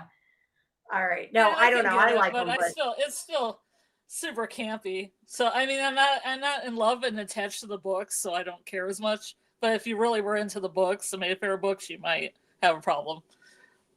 Yeah, I don't know. I didn't read the books, so I wasn't I wasn't really, it's either here nor there, but I enjoyed them. But yeah, the answer is A, Lasher. Plus one of my favorite bands from New Orleans, Quintron, was featured as the Hotel House band. So I have to give it a thumbs up for that. All right, that's cool. I didn't realize there was a book Lasher. And Anne Rice is Lasher. Yeah. What is the name of the Mayfair family member who becomes the designated heir to the family's supernatural legacy? Is that what the first series is based on then? The first season? Lasher? Because I assumed it was based on the Witching Hour, but that seems like that's based on... I'm not really sure. I think they took a little bit... I mean, Doc would probably know, because he loves the books. Yeah, I don't know, Doc. Was Lasher what the season 1 was based on, or was it based on Witching Hour, or was it a combination? Because obviously this isn't... Not based on anything? Yeah, we're not based on anything. Anyway, sorry. Is the answer Rowan Mayfair, Deidre Mayfair, Stella Mayfair, or Antha Mayfair? Deidre was the one that Annabeth Gish, wasn't it? What? I said, isn't Deidre was the one that was Annabeth Gish, right? I was trying to remember the names. Yeah. Okay. I thought so. Probably the only reason I cared about the show is I wanted to talk to her. I was really excited I got to talk to her because she's one of the very few. You can go ahead and vent, Doc, about it. I'd like to read your opinion of it, quite honestly. Covered all of... It's fine. One of my favorite books of all time in the show. Well, since people like it, I'll reserve my negativity regarding the show. That's okay. I don't think a lot of people like the show. I don't care. He can say what he wants about it. I don't have any attachment to the show either. Yeah, I don't feel like it's the type of show that I rewatch, but I'll watch it that one time for the campiness. Yeah, I liked the first season. I just didn't love the second season. But yeah. Season 2 is probably Lasher, maybe, but obviously season 1 is about Rowan Mayfair. That's why I asked. And so I think the first season covered all the Witching Hour somehow, because that's like maybe, a 1,000-page book. It's a big book. I don't know. All right, and Anne Rice's Memnoch the Devil, who is the titular, right? Titular character that takes Lestat on a metaphysical journey through heaven and hell. Is it a fallen angel, a vampire elder, a demon lord, or a human prophet? Is it a fallen angel, a vampire elder, a demon lord, or a human prophet? You know the answer to that? And Memnoch the Devil? Fallen angel, I'll say. Okay. Guys, like Lucifer. Like Lucifer. If Lucifer was in it, I would have liked it more. Well, Tom Ellis. There is that show that I was showing you that was a steampunk show where Lucifer was making an airship, and you haven't watched it yet. No, I have not watched it yet. I've got so many other things to go. I got it, and that's part of why I can't stay on all night. I have to watch 3 more episodes of Tony and Ziva before tomorrow morning. Well, before tomorrow early afternoon, because they sent 4, and I only watched 1 today because I was making somebody's birthday background instead of watching. Yay! Thank you. Thank you for your time. I do got to get it watched because I got one of them watched. And I got an interview tomorrow. I feel like they had something great and then filled it with all these TV tropes that didn't make any sense to the story. They just really created everything and tried poplifying it and filling it with low IQ garbage. I don't know. Yep. I just know Karen and AJ, both of them very much disliked the series, the TV series. That's all. I can agree with Doc's words. Yeah. Yeah, they changed. Though it, sometimes I guess. like garbage, and I'm not married to it, so it's like it's kind of like pulpy. It's like pulpy garbage. Definitely pulpy. Okay, the answer is A, fallen angel. There are a lot. Geez, how many questions did you do? I'm not even halfway through this document. I don't know where I'm going. Get up through this. Okay. This is literature, other. 32. And Shirley Jackson's 1948 story, The Lottery, a folklore classic. What is the ritual's final act? Is it a ceremonial dance, a human sacrifice by stoning, a communal feast, or a bonfire offering? I did my senior class did the story as a play, like a senior play in high school. Well, then you should know the answer. My best friend played the lead in this. Well, is it a ceremonial dance, a human sacrifice by stoning, a communal feast, or a bonfire offering? And my best friend was also involved in the end of this. All right. Well, what's the final act then? Which is it? It's a ritual sacrifice by stoning, but we weren't allowed to use stones. We made stones out of like styrofoam, and then we still couldn't pitch them at. You don't want to throw them. That's true. We're all throwing stones at my best friend. That's always fun. I was fine with the condensing character changes and having dead characters still alive in a show. I'm not usually overly harsh on adaptations. I don't know. It just kind of was a mess, but I don't know. I liked the first season, but after that, I was kind of over it. All right. In Stephen King's Children of the Corn, a folk horror story, what do the children in the town of Gatlin worship?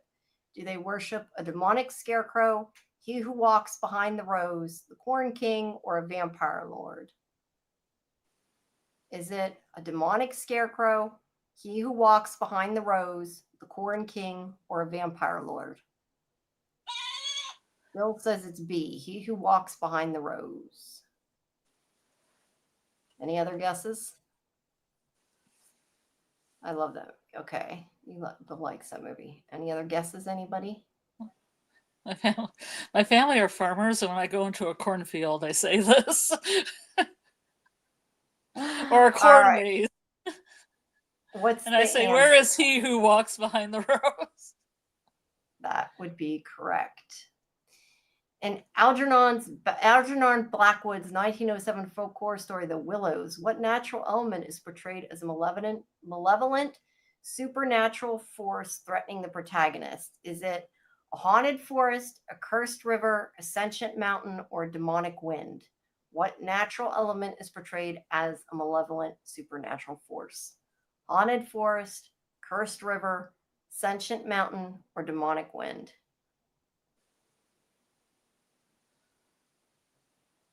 Do you know the answer? I would say it's either the forest or the wind, and I would go with forest. The woods. Okay. Kelly says B. Bill says a river. We have two rivers, and you say woods. They are correct. It is a cursed good job, guys. Yeah. All right. And Arthur Machen's 1894 folklore novel, The Great God Pan. Yes. What was the name of the woman whose supernatural birth leads to horrific events? Is it Helen Vaughn? I think that's pronounced Vaughn. Mary Shelley. Lucy West. Even I know that one doesn't belong. Lucy Westenra or Carmilla Karnstein. Is it Helen Vaughn, Mary Shelley, Lucy Westenra, or Carmilla Karnstein? Which is the woman whose supernatural birth leads to horrific events? Anybody in the chat? Everybody's saying C, Lucy Westenra. What do you, and Bill says Helen Vaughn. What do you say? I'm going with A. Helen Vaughn. Yes, you and Bill are both right. Okay. In Thomas Tryon's 1971 folk horror novel Harvest Home, what's the name of the secretive New England village with dark harvest rituals? Is it Cornwall Combe, I assume? Gilead's Hollow, Salem's Lot, or Dunwich? Is it Cornwall Combe, Gilead's Hollow, Salem's Lot, or Dunwich? The secretive New England village with dark harvest rituals. I've never seen it. There's a movie version of this. I've never seen it, but I know it's got to be A or B. Karen's back, says C. Salem's Lot. Kelly says B. Dunwich. Samuel says C. It must be C. Karen's doing what Samuel was doing. And what was A and what was B? Cornwall Combe or Gilead's Hollow. Gilead's Hollow. You picked the wrong one. It was Cornwall Combe. A. I want to see it. It's a very popular British folk horror movie and also a book, I guess. I like to see it sometime. Yeah, apparently it's a book too. All right. Yeah. In Robert Aikman's 1964 folk horror story, Ringing the Changes, what eerie event occurs when the church bell rings in a coastal English town? Is it a ghost ship appears? The dead rise from graves? A fog engulfs the town, or a witch coven gathers? What happens when they ring the bell? Ghost ship. What book is this? Is it a story or a book? Horror story, Ringing the Changes by Robert Aikman. Ringing the Changes? Yeah. Is it a ghost ship appears? The dead rise from graves? A fog engulfs the town, or a witch coven gathers? Looks like we're getting guesses for a ghost ship appears. Is that C? No, it's not. What's the author? Robert Aikman. Everybody's saying A. I haven't heard of this one. What's A? What's A? A ghost ship appears. I'll say the misty fog. Okay. Bill says B with a question mark. Bill is right. Dead rise from the grave. I never even heard of that. Wrong. Bill's right. Okay. An M.R. James 1904 folk horror story, A Whistle and I'll Come to You, My Lad. What object does the protagonist find that summons a supernatural entity? Is it a cursed mirror, an ancient whistle, a demonic rune, or a haunted book? Is this a trick question, or is the answer there? This is another very popular British book that was changed into a movie that I haven't seen. Okay, well, is it a cursed mirror, an ancient whistle, a demonic rune, or a haunted book? Because obviously you would say whistle, right? Because it's whistle and a... So is it a trick question, or is that the answer? I don't know. What are the other options? Cursed mirror, ancient whistle, demonic rune, or haunted book? I'll say whistle. Okay, you say whistle. Kelly and Karen say, and Sam say haunted book, and Bill says whistle. It is a whistle. It was not a trick question. Okay. Hey, I heard it's really good. I've heard it's one of the best folk horrors out there. It's just kind of hard to find. Oh, I don't know. I'd never heard of it, but this one I know the answer to because we are to TV shows now. In the folk horror inspired TV series From, what do the townspeople do every night to protect themselves from the creatures? I think we all hopefully know this. Do they? Wait, okay. I take issue with this question. I mean, I guess fact checking. Technically, there's two answers, but I take issue with the answer because I think there's two answers. What do they do every night to protect themselves from the creatures? Do they A, light bonfires, B, hang talismans, C, lock themselves indoors, or D, chant ancient spells? There's no E. There's no E. I say B and C. That's what I say. I say E. You say E. Okay, Karen says E is B. B and C. Or A and C. Well, the talismans locking themselves in. Yeah, I take issue, Doc. It is B and C. It's not a perfect question. That's okay. Well, I'm going to add an addendum. It's B too. He had the answer is lock themselves indoors, which they do, but they also hang talismans. So it's B plus C, I would say. Yeah, Right. Yeah, I think you have to do them in tandem, or else you just get eaten. Otherwise, it doesn't do any good, right?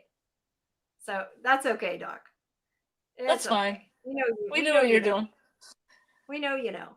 Okay, and from what do the monstrous creatures that attack the town at night resemble? Do they look like zombies, werewolves, human-like figures, or giant insects?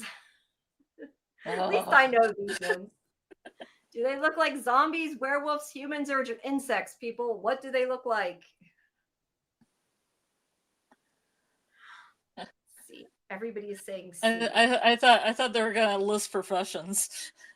No, there is zombies, werewolves, humans, or giants. They are human-like. And that's where C works. Yeah. And from what do the monsters knock the door down if you don't have a talisman, or do they pick the lock? I don't know. That's a good question, Samuel. I don't know the answer to that. Oh, I thought that was another trivia question. Yeah, I don't know. I don't know. I assume they just knock it down or walk through the walls or something. I don't know. All right.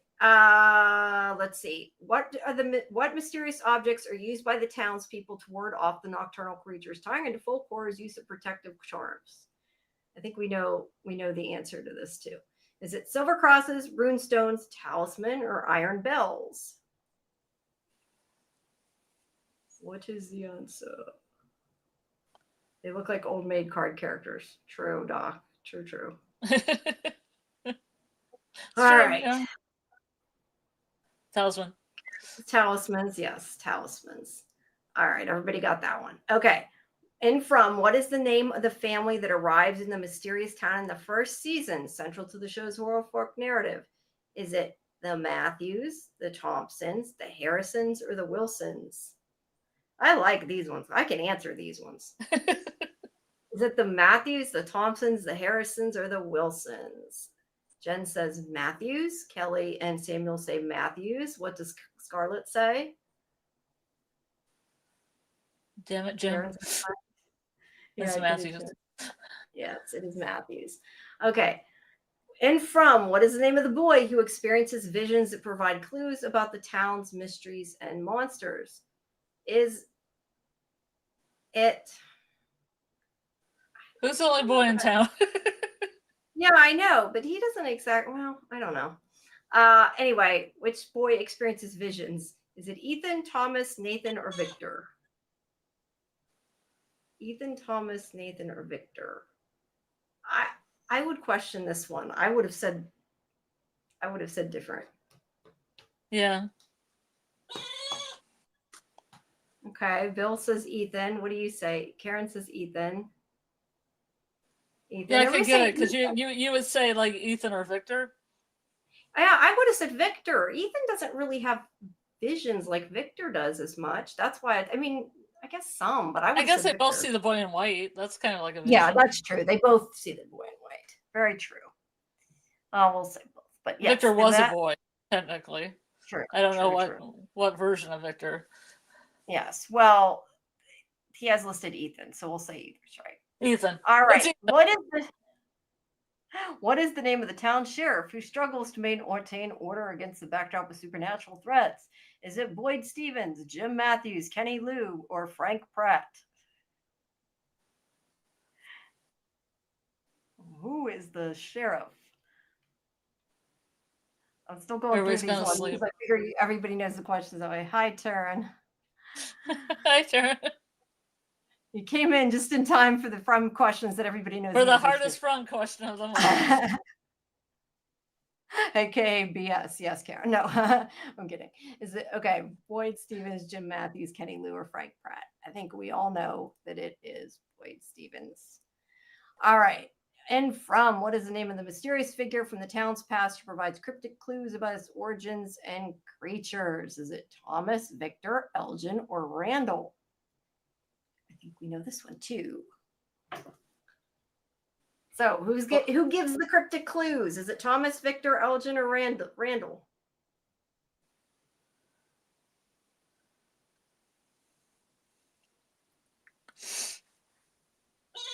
Nobody's answering now. Okay, Victor. Everybody's asleep. No, that's Victor. Yes, the answer is of course Victor. Let's do a few more. And then I was going to say, after we get to 50, why don't we switch into your Mad Libs? Because it's on. We could do one Mad Lib. Okay. These are True Blood. In True Blood, Sweet. what is the name of the Louisiana town where Sookie Stackhouse lives and encounters vampires? Is it I know this one. I know this one. I know this one too. Is it Shreveport, Bonton, New Orleans, or Baton Rouge? Where does Sookie find vampires? Shreveport, Bonton, New Orleans, or Baton Rouge? Samuel says New Orleans. Bill says Bonton, although he's spelled it Is he both saying Bonton. C? B. Okay, Kelly says B. And what do you say, Scarlet? Bonton. Yes. Yes, that is correct. Okay. In True Blood, what is the name of the vampire who becomes Sookie Stackhouse love interest in the first season? I guess the clue there is first season. First season, because they're all. Otherwise, all there could be more than one are. answer. Yeah. Is it Eric Northman, Bill Compton, Sam Merlot, or Alcide Hervo? And I realize I have talked to both of her love interests now. Oh. Which I not. I mean, not for True Blood, but. It's okay. Okay, so is her boyfriend in the first season Eric, Bill, Sam, or Alcide? Is it Alcide or Alcide? I can't remember. Alcide. I think it's Alcide. Yeah. People can correct me if I'm wrong. Yeah. So is it Eric, Bill, Sam, or Alcide? Okay. Everybody is saying Bill. So I think everybody knows the answer. No, Karen said D. Okay, and those weren't all to this question then, I guess. I thought they were. So we got a Sam and Al. Okay, he's just saying how to pronounce it. We got Sam, Bill, and Alcide. Okay, yeah, Alcide, Sam, and Bill. It is. What is it, Scarlet? Which one? It's okay. I think it's Bill. Vampire Bill. Bill. It is Bill. All right. In True Blood, what supernatural creature other than a vampire is revealed to be Sookie Stackhouse's true nature in later seasons? What's it mean other than a vampire? She isn't a vampire. She was never a vampire, was she? Is that the Twilight situation here? I was going to say, she was never a vampire. Okay. I have a feeling that Doc either was drunk when he wrote a couple of these or he took these from the internet. I'm just both. Yeah. Is it werewolf, fairy, witch, or shapeshifter? Bill says fae. So is it werewolf, fairy, or fae, witch, or shapeshifter? And we've had this during our Sandman discussion a couple times. Yeah, I was gonna say. Yeah. Everybody is answering B. And agree? And unlike this one, that they were actually hideous in this show. Yeah. Yeah. All right. The answer is. So they put on that glamour. Yeah. The answer is B, fairy. Well, she didn't have a glamour though, right? But she was part fairy, wasn't she? I can't remember. Yeah, she was like half fairy, but when she went in the fairy realm, all the fairies were very beautiful, but it was all glamour. Okay. See, I never saw the very end. I don't think they kind of look like more like trollish, as I recall. I haven't seen it in a while. Yeah, I haven't seen the very end. But I mean, not like Sandman, where it was just like some curling their hair and putting makeup on. Yeah, I know, right?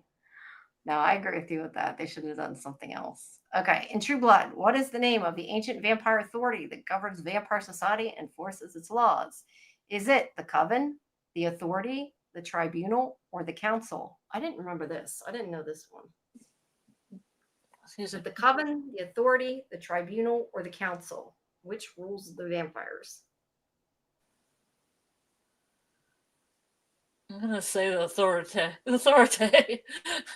The Authority. Muncher says all of the above. I don't know about that. But Kelly and Bill say the Authority. You said the Authority. Karen says the Authority. Samuel says the Coven. The answer is B, the Authority. In True Blood, what is the name of the werewolf pack leader who becomes involved with Sookie and has ties to the town of Bonton? Is it Alcide, Hervo, Russell Edgington, Marcus Bozeman, or Quinn? Alcide, Russell, Marcus, or Quinn? It's okay. See, I don't remember this part. I kind of knew the answer, but I didn't remember it, really. Is it Alcide, Russell, Marcus, or Quinn? Everybody is saying Alcide. Alcide. Okay, Karen says Marcus. It is Alcide. In True Blood, what's the name of the bar owned by Sam Merlot, a shapeshifter, where many supernatural events unfold? Is it Fantasia? Fantasia. Merlot's Bar and Grill, the Moonlight Lounge, Bon Temps Bistro. Oh, okay. I didn't read. You got to read that question careful because I just automatically answered and didn't read it right. What is the name of the bar owned by Sam Merlot? Is it Fantasia, Merlot's Bar and Grill, Moonlight Lounge, or Bon Temps Bistro? What say you, Scarlet?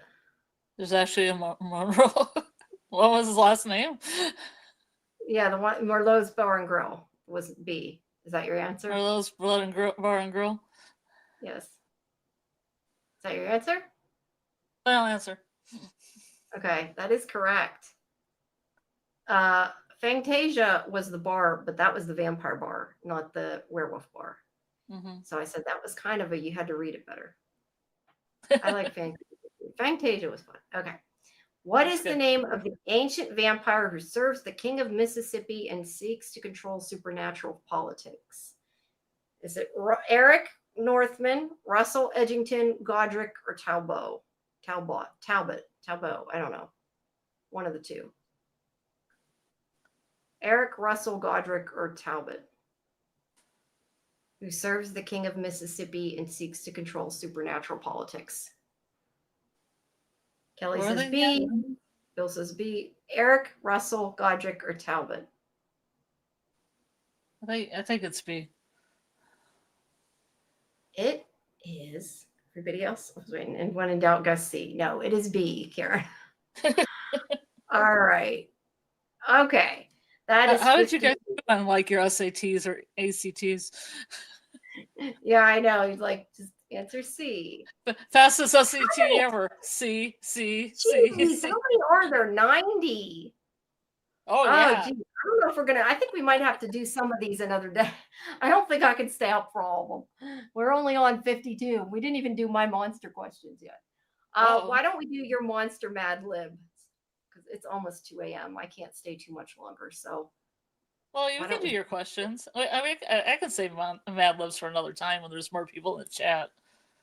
Okay, it's up to you. I don't care. I just figured we'd do a little bit of everything. I was trying to go through it, but we can do that instead. Whatever you want to do, it's up to you. Do you want to stop at 2 o'clock or a little after 2? I'll go a little bit after 2. I just honestly can't go too much longer than that, or I'm never going to wake up. Okay, let's just do some of your. We can do some of your questions in color, and I can keep my Mad Libs virgin until another time. I haven't even written on them.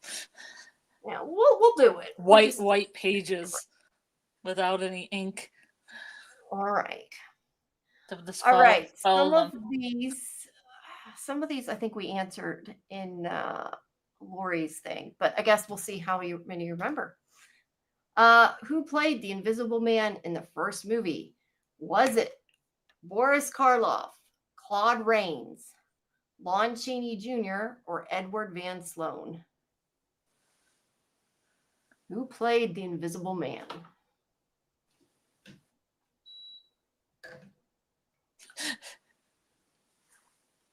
Who played the Invisible Man? What do you guys think? Boris, Claude, Lon, or Edward?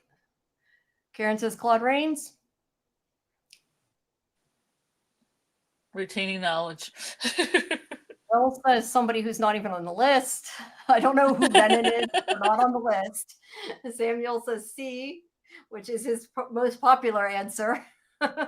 Yeah. What is it, Scarlet? Claude Rains. Okay, I retained it that long. All right, which two actors played the Gilman in the original Creatures from the Black Lagoon?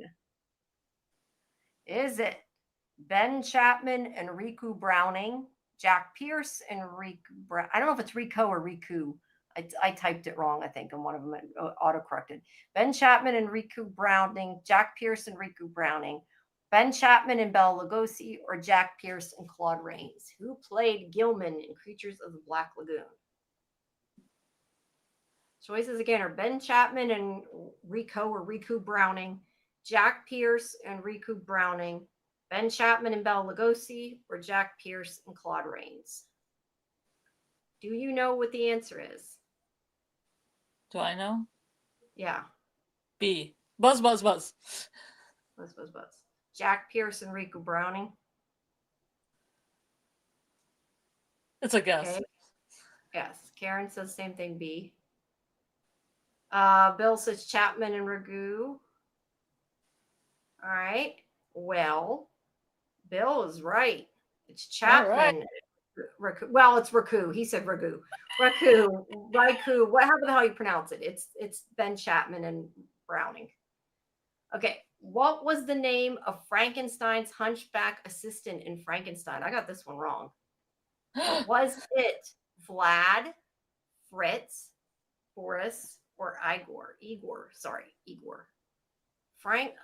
Frankenstein's hunchback assistant. Sorry, Frankenstein's hunchback assistant. Frankenstein's hunchback. Part of that there.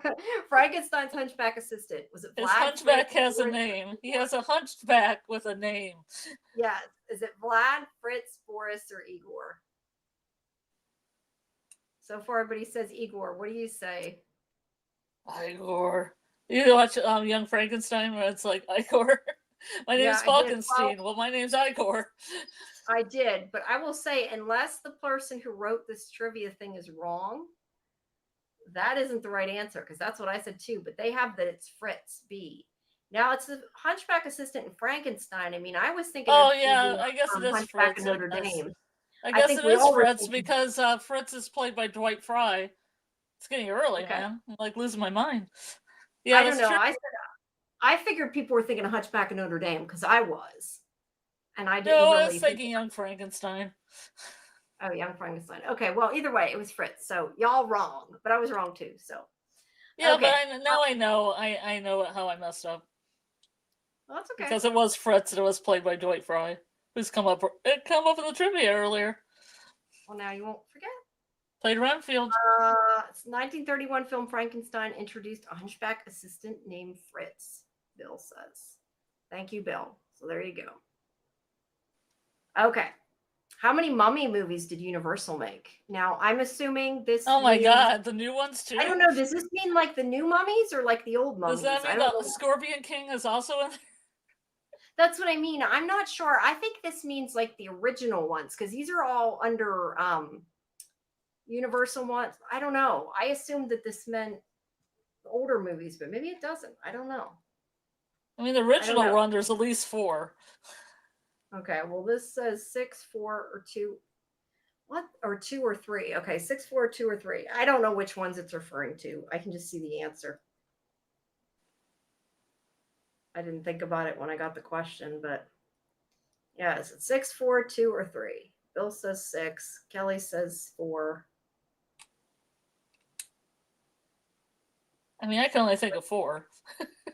Okay, well, I don't know which versions. And then the 2 Brendan Fraser ones. Yeah, I don't know which versions they're talking about, but they have 6 listed here. So yeah, that's probably right. It's probably the earlier ones. Might have meant both. Have a lot of them because they get like Jamie. They get into like Abbott and Costello meet the Mummy and stuff like that. Jeez, weird stuff. There's a bunch of Abbott and Costello meet Frankenstein, meet Dracula. Yeah, all those. There's a lot. All right, what are the Creature from the Black Lagoon sequels called? This is another one. Oh yeah, I can't remember which. Is it Return of the Creature and the Creature Walks Among Us, Revenge of the Creature and the Creature Lives Among Us, Revenge of the Creature and the Creature Walks Among Us, or Return of the Creature and the Creature Lives Among Us? This is when we need a visual aid. I know. I'm sorry. Is it Return of the Creature or Revenge of the Creature? And is it the Creature Walks Among Us or the Creature Lives Among Us? That's probably the easiest way to ask it. Because they just gave 4 options, but they're basically all different versions of that. So Bill says it's Return of the Creature. Sorry, some of these questions. Thanks, Milchill. He listed all these movies. Cool. The Mummy, the Mummy's Hand, the Mummy's Tomb, the Mummy's Ghost, the Mummy's Curse, and Abbott and Costello meet the Mummy. Meet the Mummies. It's all one. All right. It's sorry that this one's hard to figure out which it is, but it's Return and Walks Among Us? you're half right. It's Revenge of the Creature and the Creature Walks Among Us. Okay, this Oh, I one we thought I had. said return. Did I say revenge? I'm sorry. I'm really No, tired. you said return. It's revenge. Oh, okay. I love those movies though. This one I think was part of another question because it was asked different. But what year was The Invisible Man released? Was it 35, 32, 37, or 33? Where are them again? The first Invisible Man, 1935, 1932, 1937, or 1933. Ow, I hit my toe. The owl wasn't part of it. Sorry. Is that E? Yeah, that's E. Ow. So 37, 32, 33, or 35. I don't know. I read them in a different order that time. Sorry. A is 35, B is 32, C is 37, and D is 33. I don't know why they can't put them in numerical order. It makes it a lot easier. Okay, 35. we have 30. You say 35. Sure. Kelly said 32. Karen says That's a very 33. good year. Tessa's rig. Yeah, sorry, Karen. It's 33. Okay. Which 3 Universal monster movies did James Whale direct? Oh, yeah. The Mummy, Frankenstein, and Creature from Black Lagoon. The Wolfman, Frankenstein, and Creature from Black Lagoon. Frankenstein, the Invisible Man, and Bride of Frankenstein. Or Frankenstein, the Invisible Man, and the Mummy. I didn't think about reading these without seeing them. Makes it complicated. Sorry, that's my fault. So which are the 3 movies? Basically. Well, I know for a fact he directed Bride of Frankenstein, so the entry that has Bride of Frankenstein. Okay, well, only one of them has Bride of Frankenstein, so I guess that's your answer. C. Samuel's answer. The answer is C. Frankenstein, Invisible Man, and Bride of Frankenstein. You are correct. Okay, who directed Creature of the Black Lagoon? Was it Jack Arnold, Robert Florey, James Whale, or Edgar G. Ulmer? Same again? Jack Arnold, Robert Florey, James Whale, or Edgar G. Ulmer? I have no idea. You have no idea. That's okay. Just making noise out there. Yeah, I'm going to agree with you, Karen. I'm going to also say D. Okay. Bill and Kelly are correct. It's Jack Arnold and Samuel. Jack Arnold. Yeah. Okay. I have a bunch of creature stuff in my house. I should know this. It's okay. How many actors played Frankenstein's monster? 6, 2, 4, or 9? Again, I wish they'd put it in numerical order. Well, from what year to what year? It doesn't say. It just says whether 6 different people, 2 different people, 4 different people, or 9 different people who played Frankenstein's monster. Carla Lugosi played Glenn Strange. I was going to say, make sure that's 3. I was going to say Frankenstein's monster, not Frankenstein. I assume you know that. I'm just. Bela Lugosi, Boris Karloff, Glenn Strange, same people. Okay. How many? Where were the? How many? 6. How many different 6, numbers? 2, 4, or 9. 6, 2, 4, or 9. 6, 2, 4, or 9? Yeah. 4. You are correct. It is 4. Who's What's the the only last actor? Bela Lugosi, Boris Oh. Karloff, Glenn Strange, and one other one I do not know. I don't know. Because Bela Lugosi played Frankenstein in one of them. That I don't know. All right. Yes. Who's the It's only true. Who's the only actor who played Dracula, Frankenstein's monster, and the Mummy? Was it Bela Claude Lugosi. Rains? No, Boris Karloff. That is not a choice. Claude Rains, Lon Chaney Jr., Glenn Strange, or Boris Karloff? Which one played all 3? Dracula, Frankenstein's monster, and the Mummy? Is it Claude Rains, Lon Chaney Jr., Glenn Strange, or Boris Karloff? Peter Boyle in Young Frankenstein. Yes, that's true. That was in Young's Frankenstein. Jonathan Trains and Mr. Norrell. That was a good series. I like the series. Mm-hmm. Okay. I have the board game. There's a board game, Doc, and I have the board game. Well, that I have not heard of. It's okay, what is it, Scarlett? Is it Claude Rains, Lon Chaney Jr., Glenn Strange, or Boris Karloff? What do you think? So what characters here? Dracula, Frankenstein's monster, and the Mummy. I'm gonna say Karloff. Nope. It was Lon Chaney Jr. Lon Chaney Jr. Oh, he's spin-offs, so all those like Abbott and Costello films. And I don't know. Bill says he's also the only actor to play all 4 of the classic Universal monsters: Dracula, Frankenstein's monsters, the Mummy, and the Wolfman. Okay. Well, which 2 actors played Dracula more than once? Was it Bela Lugosi and Boris Karloff, Bela Lugosi and John Carradine, Edward Van Sloan and John Carradine, or Edward Van Sloan and Boris Karloff? So who played Dracula more than once? Well, Edward Van Sloan played Van Helsing. What are the other options without Van Sloan in there? Without Van Sloan is Bela Lugosi and Boris Karloff, or Bela Lugosi and John Carradine? Gosh, John Carradine. Yeah, well, that one. Bela Lugosi and John Carradine.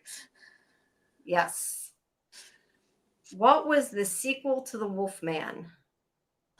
Was it The Mummy? The Wolfman 2. That's was it The Mummy Meets the Wolfman, The Return of the Wolfman, The Revenge of the Wolfman, or Frankenstein Meets the Wolfman? Dun dun dun. They weren't very original renaming these. They weren't. So which was the first sequel? Was it The Mummy Meets the Wolfman, The Return of the Wolfman, The Revenge of the Wolfman, or Frankenstein Meets the Wolfman? It's got to be Return of Revenge. Nope. I'll say Return.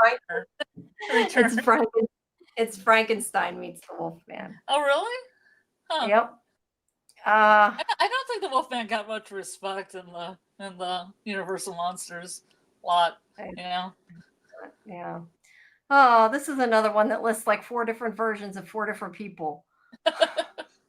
This makes it hard to figure out. Okay. There's only 3 left, so I'll do it anyway. You guys can try to do it. Okay. All right. Who all played Frankenstein's monster? No, it was D. Samuel. It was D. Frankenstein Meets the Wolfman. Am I allowed to promote here? I don't care, Doc. Go for it. Go ahead. Everybody drop your links. Yep. Drop them if you got them. Drop them like they're hot. Yeah. Okay. Who played Frankenstein's monster? Lon Chaney, Boris Karloff, Bela Lugosi, and Claude Rains? Was it Claude Rains, Boris Karloff, Bela Lugosi, and Glenn Strange? See, they even changed the order. Boris Karloff, Lon Chaney Jr., Bela Lugosi, and Glenn Strange, or Glenn Strange, Otto Kruger, Lon Chaney Jr., and Bela Lugosi. Sorry, that's kind of hard to even. See, I already told you which ones they were, and you wanted to fact check me, but I'm not looking. Oh no, that's right, you did. Okay, Bela Lugosi, Boris Karloff, Glenn Strange, and the other one. The other one, Lon Chaney Jr. Okay, how many times? Says Karen's like, what? It was Boris Karloff, Lon Chaney Jr., Bela Lugosi, and Glenn Strange. Hi, Amy. Hey, yeah. Amy. Yeah, Karloff, Lugosi, Strange, and Chaney Jr. Bill. All right. How many times did Vincent Price play the Invisible Man? 3, 5, 1, or 2? I do believe it was once. Okay, what do you guys think? 3 times. Amy said, "Happy birthday." 3, 5, 1, or 2. Hey, thank you. Let me get you a. Oh yeah, you don't even like that. I remember Amy didn't even like the goat noises. Take that off. Take that back. Sorry. Funny. All right. 3, 5, 1, or 2. I've seen all different answers. You all answered something different, I think. Karen said 3. Bill and Kelly said 2. Samuel said 3. You said 1. The answer is 2. Oh, 2. Yes. Now this you already answered. Who played Van Helsing in Dracula? Bela Lugosi. Maybe people weren't listening. Yeah, Boris Karloff or Edward Van Sloan. Van Helsing. Is it Bela Lugosi, Otto Kruger, Boris Karloff, or Edward Van Sloan?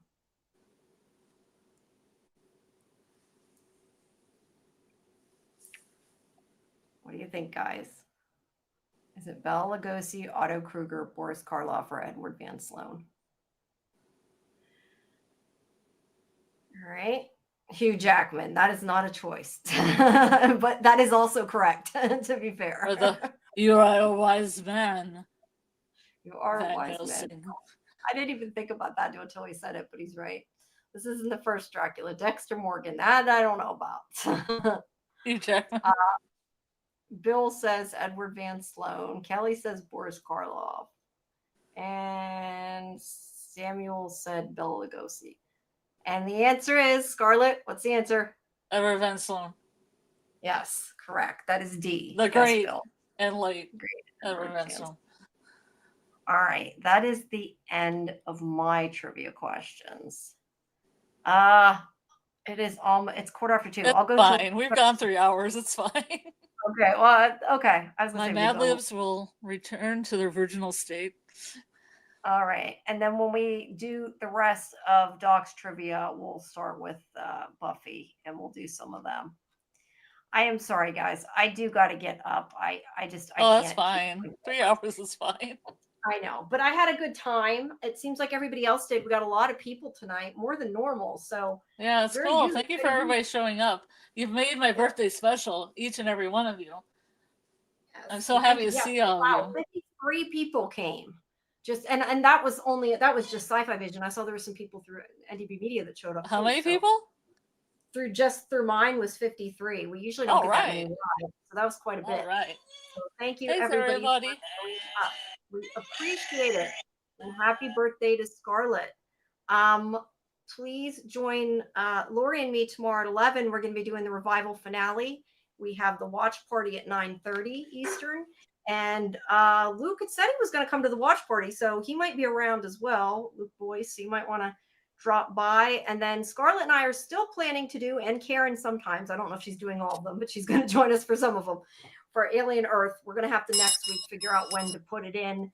And I got to figure everything out because I know that Lori also wants to do Daryl Dixon. I need to make sure I can do all these. But I, meanwhile, tomorrow have Tony, what is it? Tony and Ziva. I didn't think of what it's called. If anybody wants to send me questions for that, if you watch NCIS, not my usual coverage, but I was happy to get it. So I got to go watch those screeners. But yeah, and I have Institute stuff coming up because tomorrow I will be posting Finn's interview. I thought I was going to get it done today and I didn't. That will be coming. And yeah, the revival interview with Luke and Aaron is all about the finale. I'm going to have to put up tomorrow too. So make sure you guys stay tuned. And Doc, thank you for the questions. We will do the rest another time. There were quite a many. Quite a many. See, I can't even speak English. Quite a lot. You know what? There's been some talk about maybe me and Doc doing a Friday live, like not really from Academy, but we could do a trivia thing, Doc. Yeah, you could. That'd be fun. I would like to once in a while. I think once a month or something at least we should do some kind of trivia, all of us, because it's a lot of fun. I enjoy it. Mm-hmm. That's what I say. If it was librarians, I might be doing more like King Arthur trivia or, historical trivia. This was kind of good though, because it was like a mix. I thought it was fun.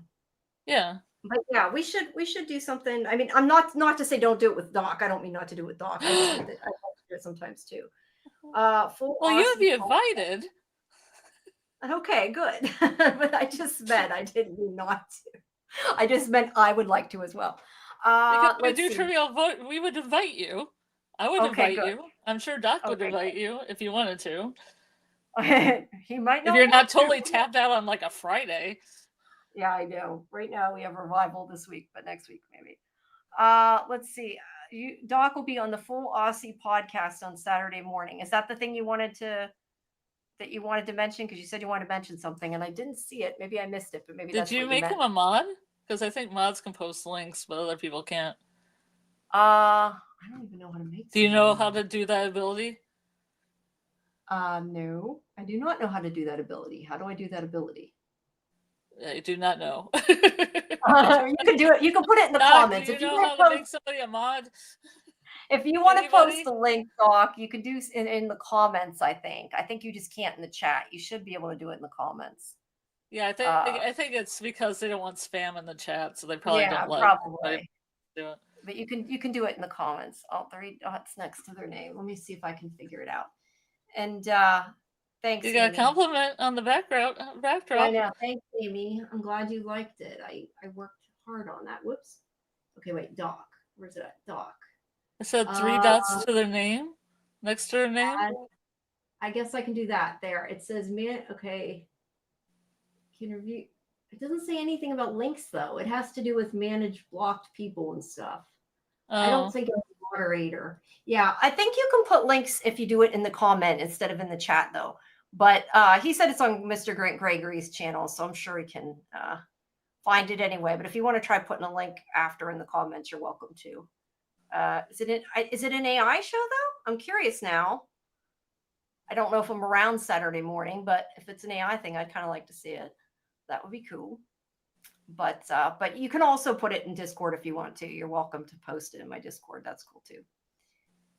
Yes, I made every bit of the backdrop and the pieces except for the frames. The frames are still from the kit that I had before, but everything else I have made with AI and or Photoshop and or DaVinci Resolve. I've made them with lots of different things mixed together. But yeah. So thank you. I'm glad you guys like them. I like my Wednesday. It's kind of creepy, but it's kind of cool. That's the one I like. Friday Night Dead. All right, guys. Well, thank you so much for coming. Look, like I said, look for the Institute interviews and the Revival interviews. Try to watch the Revival one, especially before our live tomorrow. So if you do have questions for Luke in the chat, that they're not repeats. But we'll try to do that. And I don't know if he's going to come and join us or what, but I think he is going to do the watch party, it sounds like. But meanwhile, I got to go watch some screeners. But thank you, everybody. I hope you had a good time, Scarlet. And I did. Thank you for making a good birthday, even though it's early. Sure. Yes, it's early. But I had fun. I enjoyed it. Yeah, because I might go somewhere on the weekend, so... Yeah, well, have fun. A little traveling. Or on your travels or whatever. Have fun with it. And yeah. And I will see all of you tomorrow night. 9:30 watch party. 11 is the live stream. Yeah, Eastern. We'll see y'all then. So have a good night. And sorry, guys, that I can't stay indefinitely, but I do gotta go. Stay indefinitely. I just kind of want to stay. I know we got a lot of people, but I promised myself I wasn't going to do this because I can't stay up all night. I do. How many people we got? There's still 11 left right now. I think 2 of them might be spammers though, so there's probably 9. So they're my favorite friends. They always come to our Nautilus ones. Yeah, I know. All right.